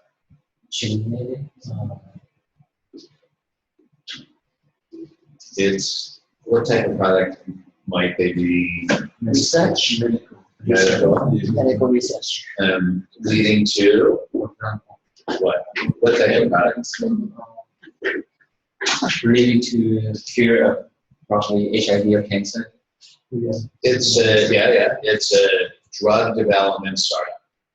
So this is a type of startup that just focuses on developing new drugs. And typically these new drugs are used to treat diseases, illnesses, or conditions that are painful or life-threatening or uncomfortable and that are not currently addressable with existing product. Now, why is this company so valuable? Why, having just developed a product, which is a new drug, and having taken it through several stages of clinical trials and successfully completed, what makes the company so valuable? Why is a big company, a big pharmaceutical company, willing to pay hundreds of millions of dollars for this company? Because if it works, it's gonna be very successful. And how do we know that? Because people are in pain and if they don't have a job, they're gonna die. Yes, because the customers, potential customers for this product are really suffering a real pain. And I mean, a physical pain and maybe a life-threatening pain. And if there's no existing treatment, I like to think about it this way. Yeah, imagine it's a treatment for, let's say, pancreatic cancer. You know pancreatic cancer? You know what's the worst form of cancer to get? Meaning lowest survival rate? Pancreatic cancer. So you know what's the long-term survival rate for pancreatic cancer? I mean, what percentage of people that get it survive more than 5 years? 5%. 95% of people that are diagnosed with pancreatic cancer will be dead within 6 months. So it's like a death sentence. And it's even worse than this because, Steve Jobs had pancreatic cancer and he lived several years, right? Because he had a special form, which is a pancreatic cancer that hasn't spread beyond the pancreas. But the vast majority of people are never diagnosed until after the cancer spreads outside the pancreas, so they're going to die. So almost all the 5% are in that category. So for most of the people that get this diagnosis, that's it. Now imagine this drug development company has developed a treatment for this cancer. So imagine now patients who have just received a diagnosis that they have that pancreatic cancer with 6 months to live, but there's a new drug they can buy. That's, for 50% of the patients, it prolongs their life by a couple of years. Now, what will demand be like for this product? Yeah, I mean, our intuition is every potential customer will buy this product. They're not going to hesitate and think, oh, should I buy this new drug, or should I buy a new car, or should I start building a new house, because they're just going to be dead in 6 months. So, of course, this is an extreme case, but if we look at each successful product, behind the successful product lies a painful customer problem. Let's go back to the example we were talking about before of Facebook. So if this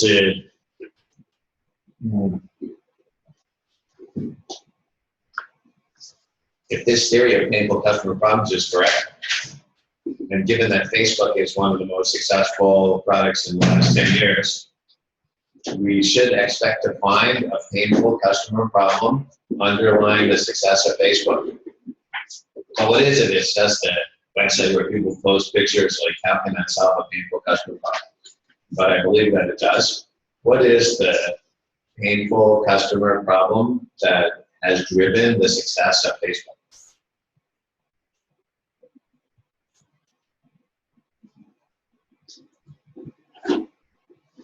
Sharing, like sharing their stories or emotions.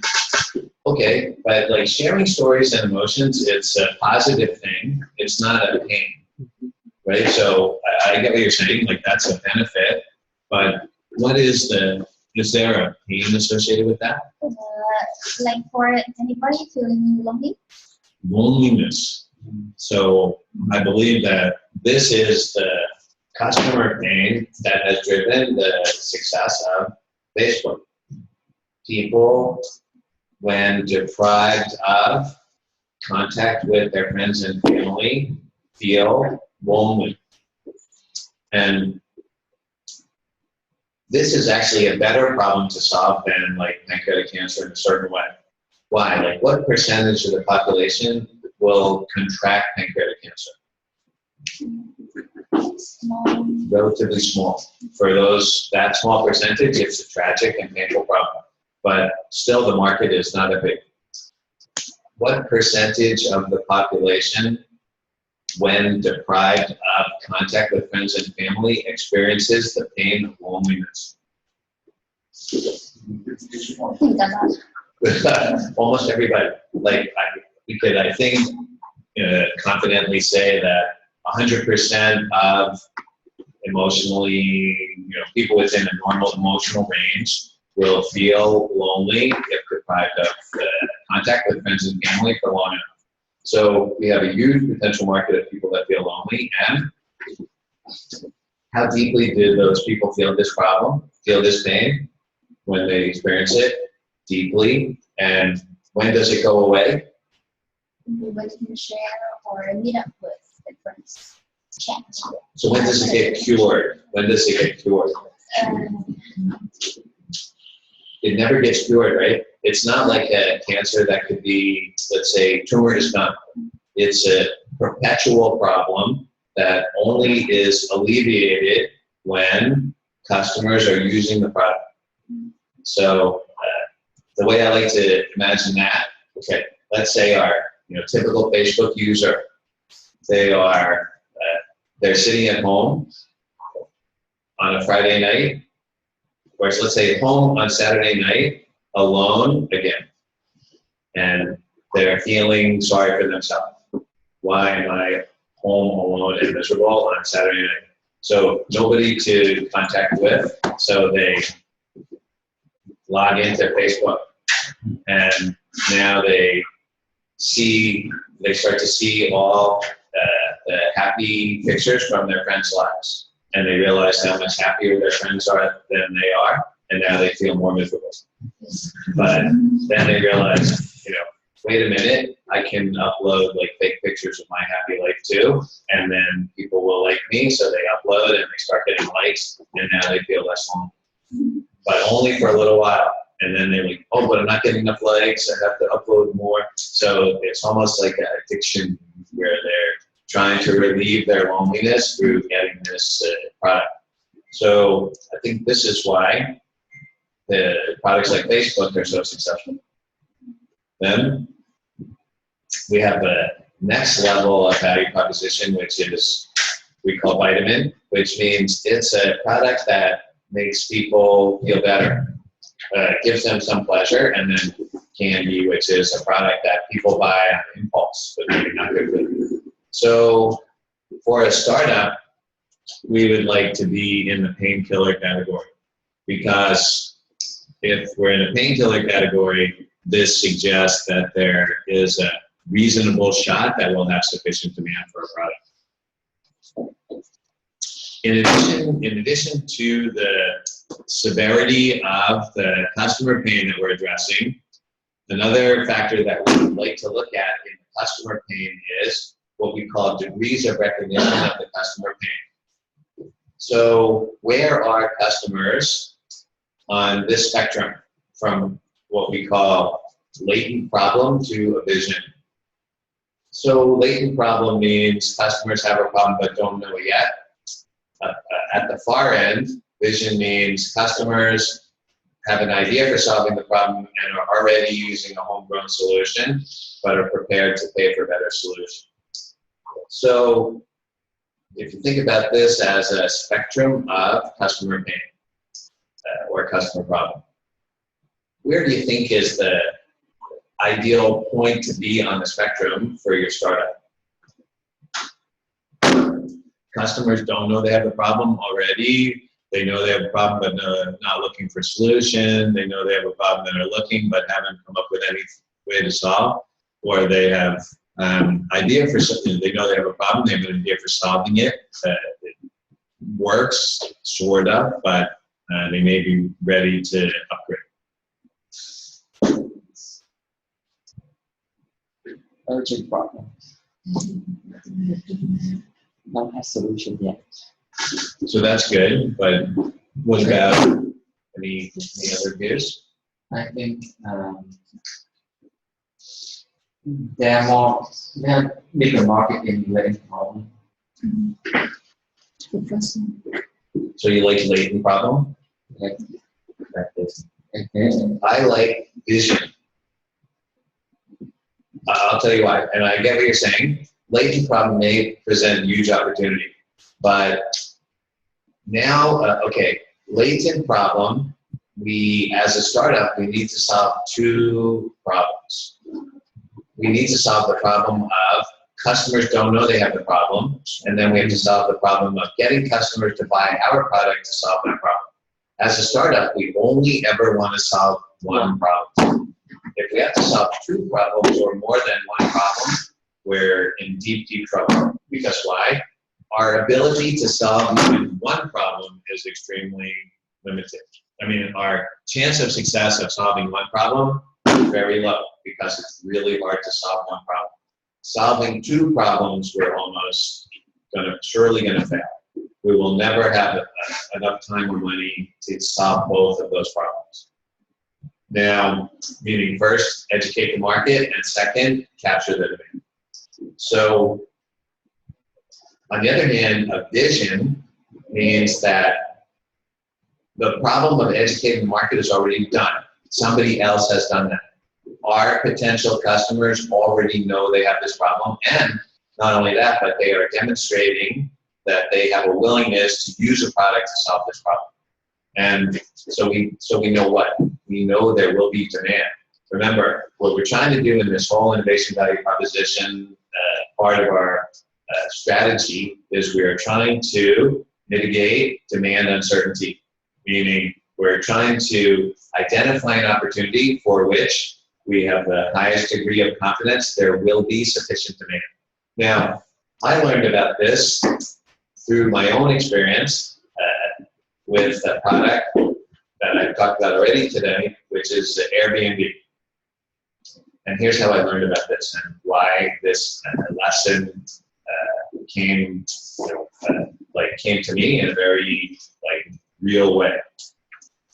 When I first heard about Airbnb, the first time I heard about it, I was very not excited. It's like, who needs that? Why? Why did I react that way? Was it because I didn't recognize the customer pain? What do you think? It was not because of that. It was because I was already at the vision stage. I was at the vision stage of the customer pain that Airbnb is addressing. How did that look? When I first moved to Singapore, I had to travel. I was traveling back to the US a lot. And maybe a lot meaning almost every month or every 2 months. And I was traveling to either New York or Philadelphia. And I had previously had a condo in New York and where I used to stay, but that was no longer available. And I didn't have a place to stay in Philadelphia. And I used to have to go for a couple weeks at a stretch, go for like a week or 2 weeks. And staying in a hotel in like Philadelphia or New York for 2 weeks is horrifically expensive. And it just drove me crazy. It was like, I can't remember exactly what it was, but maybe it was like, at that time, maybe $200 or $300 a night. So let's say even $200 a night for 14 nights is almost $3,000. So if you can't believe it, spent $3,000 to sit in a hotel for 2 weeks, and there must be a better way. And I started doing some research on this, and I found Craigslist. Anybody know Craigslist? Yeah. So what do they do? What is their product? They list everything from place to stay to electronics and phones. Yes, it's online classified. It's an online classified ad that lets anybody buy and sell anything to anybody else. And they had a section that was called short-term accommodation. So people were listing their condo in New York and Philadelphia and renting out to people that were traveling there for short periods of time. And I thought this is great because this addressed one of the best and most painful customer problems that a new product can address. Like, what was the pain that I was experiencing? Expensive? Yeah, the pain was, I don't want to spend so much money. I want something, but I don't want to spend that much money. How many of us experience that pain? All of us, and all the time. And okay, so that's the pain for me. What's the pain for the person that's renting? No customer. And then that leads to the underlying pain of, I don't have enough money. I want more money. How many people experience that pain? And everybody and all the time. So I definitely was highly attuned to the pain, and then I found the solution, and that's why when I first heard it, and I was doing it for years, and when I first heard about Airbnb, I was like, why do you need Airbnb when there's already Craigslist? Because that was my homegrown solution. But once I looked at the Airbnb product and used it one time, I left Craigslist forever and never looked back because Airbnb was so much better. How is it so much better? Because it solved the pain with the existing solution. When we look at customer pain, we need to look at a couple of things. We want to look at what is the underlying problem that this product addresses. What are the shortfalls of the current solution? So shortfalls of current solution mean, especially in this case, where I'm using a general purpose classified ad to solve this problem, I will have problems with that solution itself. So what were some of the problems that I had? First of all, there were not consistent photographs of the place you were going to stay. So it was always sort of a gamble. Was the place going to be nice or not?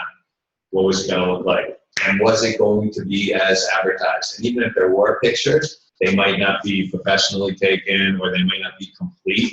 So that was problem one with the current solution. But problem two with the current solution was even more painful, was a trust problem. What's a trust problem? Like, okay, let's say you want to rent my condo. You're renting from me. So when are you going to pay? But I'm not going to but I don't want you to pay at the end, right? I want you to pay first. But you want to pay at the end, right? So now we have a problem is when do we pay? And then how do we pay? Your problem is if you pay first, how do you know that you get there and there's no condo or there's no key or whatever? But then for me, if I let you pay after, what happens if you don't show up? Now I already blocked out for 2 weeks and now I get nothing. So we have a problem. And actually I experienced this problem where I lost my deposit on one condo. I rented a condo, I put down a deposit and when a security deposit when I left, although I left the place in good condition, but the owner just disappeared and never refunded my deposit. And I chased her for 2 years trying to find her to get the money back, and I was so mad. And part of it was about the money, but the other was just I felt like it's not correct. But in the end, I didn't get money.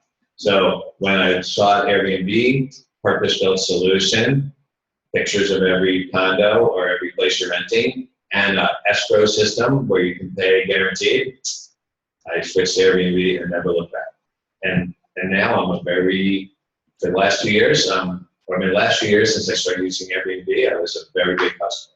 Used it for all my traveling, and also I rent out my house on Airbnb, and it's fantastic. Okay, so degree of recognition. I mentioned before about business model innovation, so I want to look at that in a little more detail now, because I think we tend to always prioritize or elevate technology innovation over business model innovation, but which one of these was the technology innovator? Like, who was the first successful company with a portable MP3 player? What was the first really successful product? Walkman. Oh, MP3. Some random Sony something. Oh, successful. First successful portable MP3 player. iPod.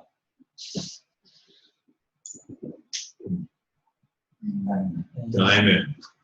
Yes. so the technology innovator in this space was Diamond. Diamond launched this the Rio player, several years before Apple. And this product was a technology innovator in this space. Now, what was Apple's innovation with iPod?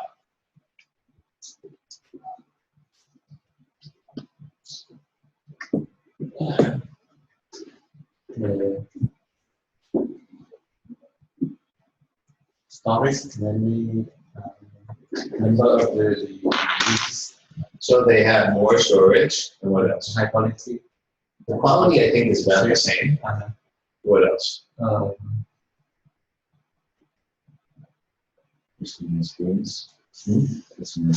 So, like the navigation and menuing system, yeah, I think definitely that was a user experience innovation, which is important.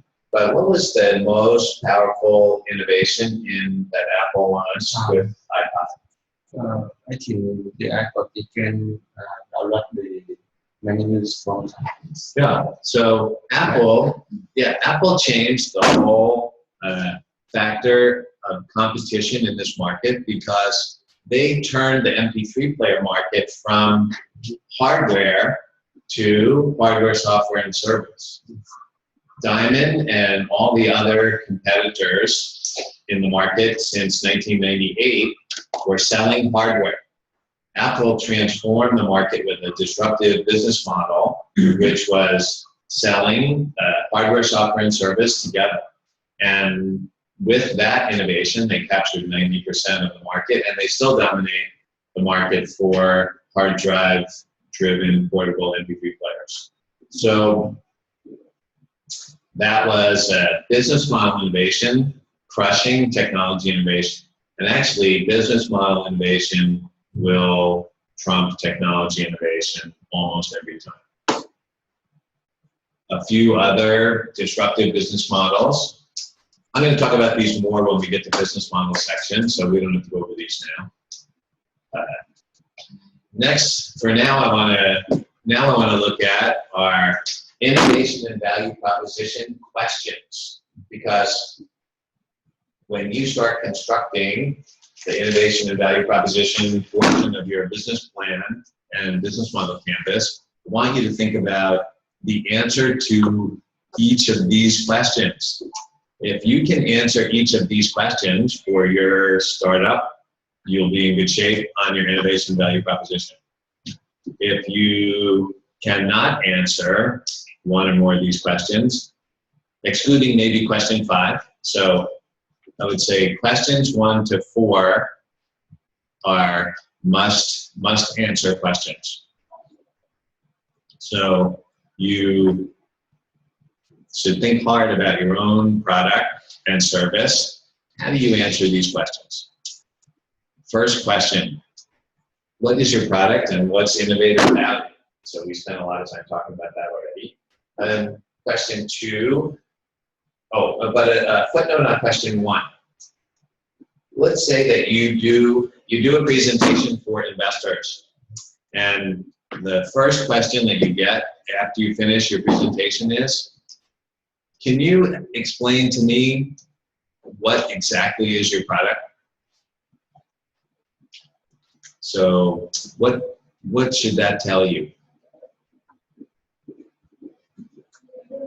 If you get that question, what should you learn from that? Answer my questions. Or let me ask you this way. Like, if you get that question, does it give you some indication of how well the presentation went? Yeah, I think so. How well did it go? Like I make it not really clear or not really answer what the investor wants to know. Yes, I would say that's true. And I would even say, if you ever get that question, it means your presentation was a total failure. This is like one of the worst questions to ever get, meaning you should never get that question. Why? Because if an investor doesn't understand what your product is, then everything else that you said in the presentation doesn't make any sense, because they won't have any context for what you're talking about. So we have to be very clear right from the beginning, what's the product and what's the innovation and what's the painful problem you're solving for customers. Next is, what are the shortfalls of the current solution? I started to talk about this when I was describing my experience with Craigslist and Airbnb. So shortfalls of current solution in that case were the lack of good photographs and the difficulty in executing trusted payments. And why is this important? We might have an innovative product that has solved a painful customer problem, but current solutions are actually good enough. If Craigslist had been a little better at this, there might not have been space for Airbnb. So let's say if Craigslist had those features, maybe I don't really need Airbnb. So it's not enough to have an innovative product solve a painful customer problem. You must also do it significantly enough better than the current solution. And then this takes us to the fourth question, which is, how do you solve the problem? And can you quantify your benefit? Now, quantify your benefit means how much better is your solution than the existing solutions? How much better? This is really important because why? Assuming that there are current solutions that customers who are experiencing this pain are already using, we expect them, or part of our theory of this company is, we expect that customers will switch from whatever they're currently doing to my product or your product to solve the painful problem. Now, this brings us to an important challenge, because how easy is it to get people to switch? Like, are customers usually excited about switching from the current solution to a new solution? This is a very important challenge, because typically people there's a reason why people bought the current product, and also they're probably attached to the current product. Like, for example, how about your Apple notebook? Happy or not happy? So, okay, but let's say I have a new notebook that's better than that one. Do you want to switch? So how much better does it need to be? If it's a little bit better, would you switch? Yeah, maybe not, right? But if it was a lot better, you would switch, right? So, but a little and a lot are pretty big. So, yeah. So usually because we're expecting oftentimes customers to switch from an existing solution to ours, we want to be much better than existing solutions. So what is much better? Yeah, like let's say if we could quantify how much better their solution is. How many times better do we want to be?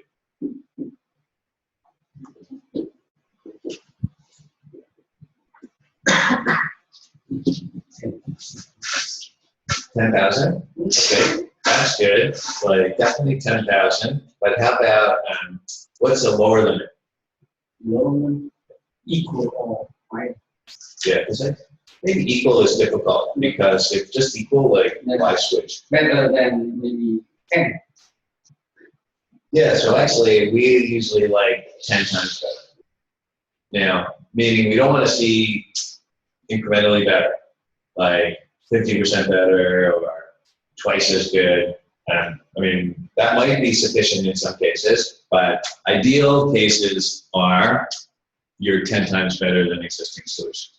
You're 10 times faster, you're 10 times more effective, you're 10 times easier to use, like whatever the dimensions that customers evaluate your product on. Okay, so let's work through these questions for a company and a product that we all know so we can see how this goes. I want to start with, or I want to work through these questions for Google, but not Google today. Google when it first launched. So let's say Google in the late 1990s. And let's see if we can answer these questions around Google. So imagine you're Sergey and Larry pitching Google to your first investors. So you come in to explain what's the product, and what do you say? Our product is what? Internet search engine. Okay, that's great. So what's the innovation? Like, was Google the first internet search engine? Yeah, there were many existing search engines. Yahoo, and there was Alta Vista, who was even earlier than Yahoo. There was Magellan, there were lots of search engines. So what's Google innovation? Was the algorithm, search algorithm. So they had a better search algorithm, faster search algorithm. So we have an innovative search algorithm. Anything else? Any other innovations? So that's like a technology innovation. Any other innovation types?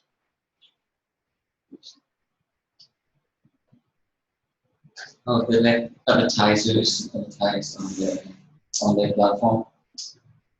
Well, I'm not sure at the time they do. Oh, Yahoo also did.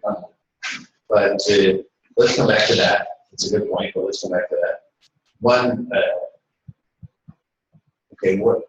innovation relating to advertising might have been Google had search-driven advertisements rather than banner advertisements on the homepage. So that was a business model innovation. There's something, page rank. Was the algorithm that they used. Okay, and then what else? Does anybody remember Yahoo from the 1990s?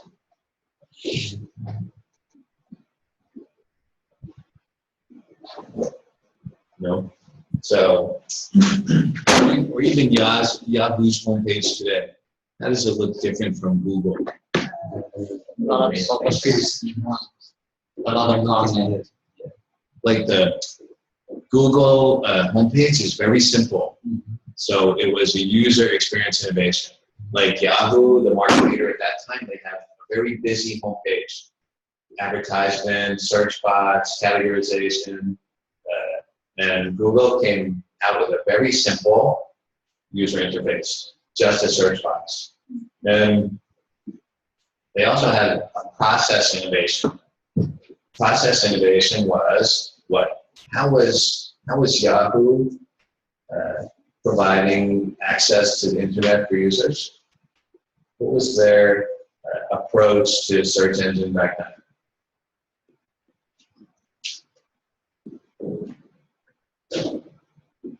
They were curating lists of, they were curating categorized links.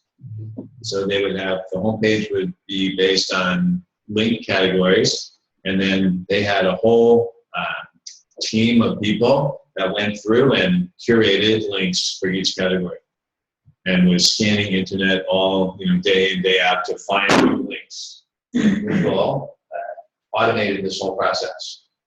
So that was a tremendous process innovation, because Yahoo's approach was extremely labor intensive and difficult to scale. Okay, so what were the shortfalls of current solution? We can see these very clearly. Existing search engines were slow. They delivered irrelevant results, and they had complicated home pages that were difficult to navigate, and they had manual systems for categorizing links, which were extremely inefficient. Google solves this problem with a better search algorithm, a simple home page, and a automated way to acquire links. Can we quantify the benefit?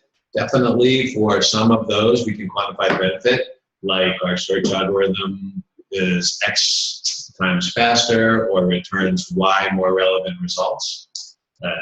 And we now have a very nice answer for Google innovation value proposition circa late 1990s. But what are we missing here? We're missing something very important.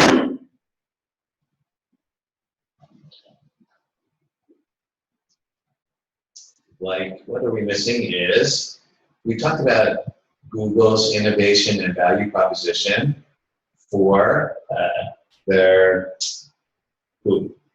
all the innovation, but all the innovations and value propositions that I described so far benefit whom? Like, what about faster search results? Who benefits from that? The user. Yeah, the user. And that user is doing what? Searching. So how many of us are Google customers? Well, so how many of us are paying money to Google? What's that? I mean, the people that are searching don't pay Google anything. And remember now, we're not talking about Google today, where they might be selling certain types of services like access to Google Apps or the apps in the Play Store. We're talking about Google as an internet-based search engine. So who was paying the bill for writing checks to Google when they're just an internet search engine? Small business Who were paying for what? Advertising. So Google operates in what we call a two-sided or multi-sided market. Two-sided or multi-sided market. What does that mean? It means that there is more than one participant in Google's value chain. People who are searching are one important participant, but by themselves, they're not sufficient to create a successful company. On the other side of this market are advertisers. Advertisers are also not sufficient to create a successful company. Why? What if Google has all advertisers but no people searching? Advertisers will quickly leave. So Google must have both a large universe of searchers and they must have advertisers to make money. When we encounter a two-sided or multi-sided market like this, now we have to look at creating or providing an innovation and a value proposition for both sides of the market. So what is the painful problem that Google solves for advertisers? Right. So that's a benefit. What's the problem?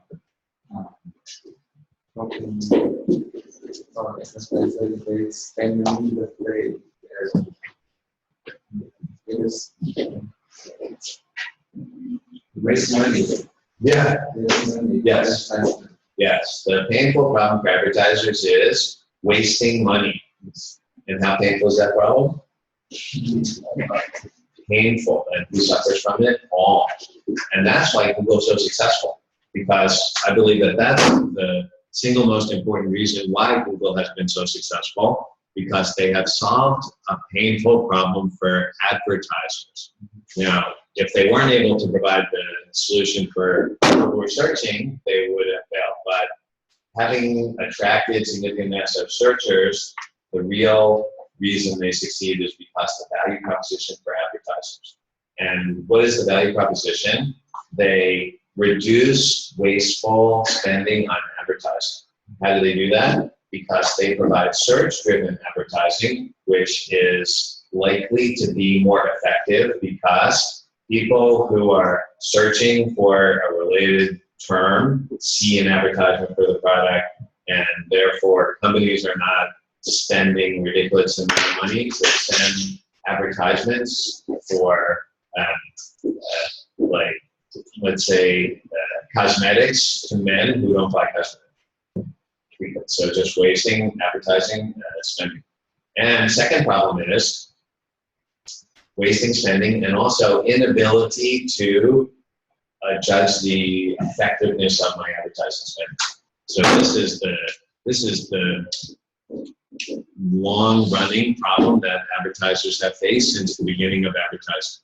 Advertising is expensive, and we find very difficult to judge the effectiveness. Therefore, we're, on the one hand, confused about how effective our advertising is. On the other hand, we have a strong suspicion that we're wasting a lot of money. Google stepped in and solved those problems for advertisers. And you see many successful companies, especially since then, have been addressing that same problem.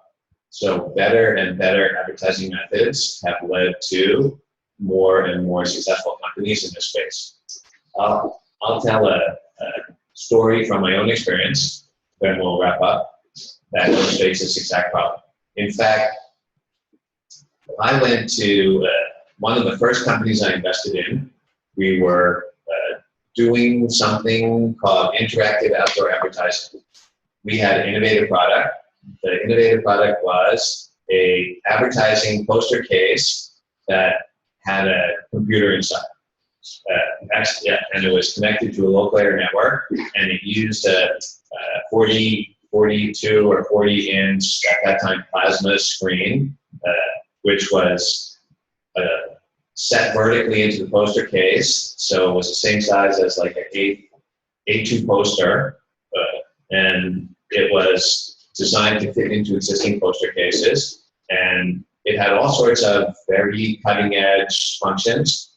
It could be networked, and advertisements could move from poster case to poster case. It could interact with people who were in front of the screen. It had a camera inside, motion detection, the ability to do face recognition, and it had a card slot, so you could put in a card to interact with that SMS capability, so you could SMS it. It was a very cutting edge, innovative technology. And we were solving a painful problem for customers, which was what?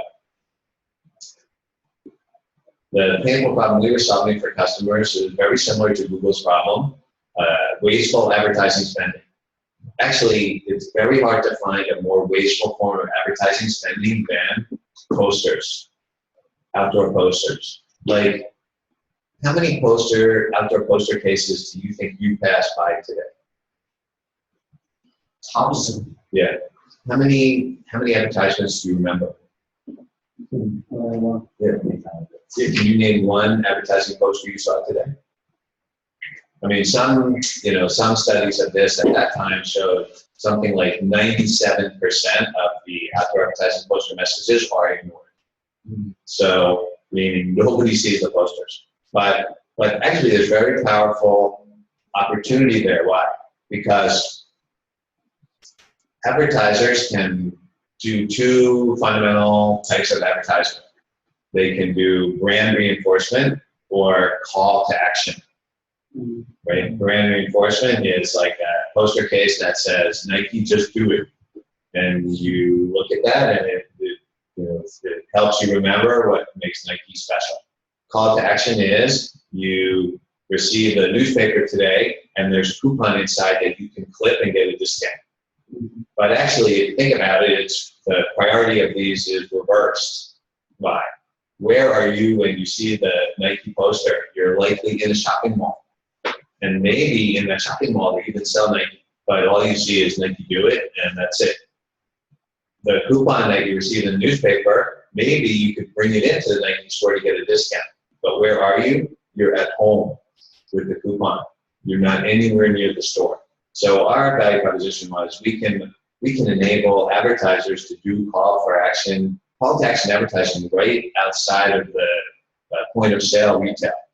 And also we can be using a medium that's much more effective than television. So we had done some research to show and had some statistics to show that this type of advertisement was, let's say, 10 times more effective than television advertisement in driving people into your store. And we also could do this at a fraction of the cost of television advertising, which is like 10%. So we had 10 times cheaper and 10 times better. So we had everything, right? So we had innovative product, a painful customer problem, quantified, ready to go. So we went to pitch, first big pitch, I went with the company to the pitch meeting. And where would you, let's say, I'll tell you what our business model was. Business model was we rolled out some 20 or 30 of these poster cases into 2 local shopping malls, and we did a deal with the shopping mall to share revenue, and then we went out to sell advertising time on the posters, just like selling television airtime. So who would be the customer for this product?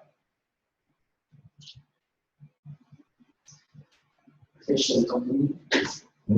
Fishing company. Which, general term. The customer would be who? And user. So who's Shopper. So it's like, imagine you're going to do sales for this company. You have to go sell advertising time on a poster. Who would you go sell to? Company shop. Which company? The one who have shop, the shopping mall. So you go each shop in the shopping mall one at a time? No.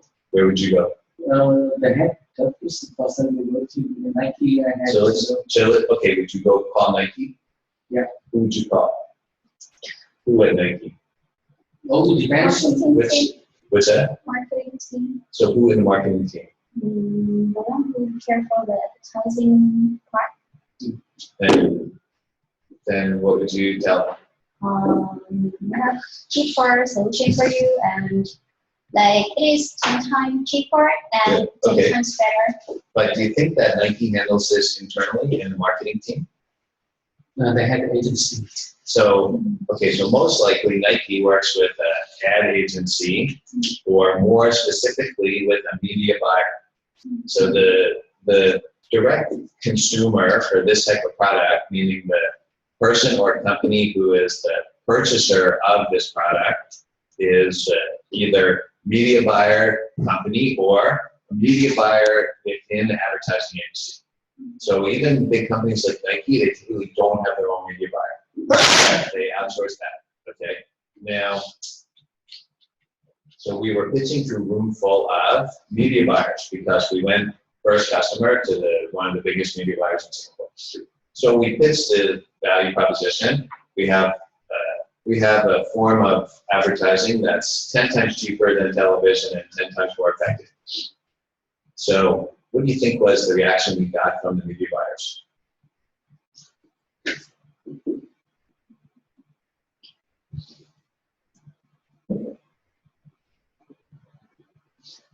They talk to you. What's it? They talk to you. I mean, what was their general reaction? What was the first thing they said? Okay, I'll tell you the first thing. So we finished the presentation and finished on that note because we feel this is the highlight of the whole presentation. 10 times more effective than television and 10 times cheaper, 10 times less expensive. And the reaction we got, first question was, why the what? Why the blank would we ever want to do that? Why the blank would we ever want to do that? It's the client's money that we're spending. So light bulb, what happened? How do media buyers get paid? Percentage of this. Percentage of the client's money that they're spending. Yeah. So the more client money they spend, the more money they make. So why would they want advertising that's 10 times cheaper? Actually, advertising that's 10 times cheaper reduces their profit by 10 times. And actually, what is the product that they're most aggressively selling to their clients now? Television. Yeah, so television is like 80% of what they're selling to clients today. And this is, the reason they sell it is what? It's the most expensive. So now we want them to go pitch a product to their client, which tells the client how much of the client money they are wasting. You think this is an attractive value proposition for them? No, they would rather pitch crack cocaine to the clients because this is going to put them out of business if they pitch this product. So what happened here? What was the mistake that the company made? We hadn't carefully thought through the value proposition for every participant in the value chain. We had a value proposition for the end advertiser. We had a value proposition for the viewer, but we didn't have a value proposition for the media buyer. Actually, for the media buyer, we had value destruction. So therefore, the whole business model is wrong. And so what to do? What would you do?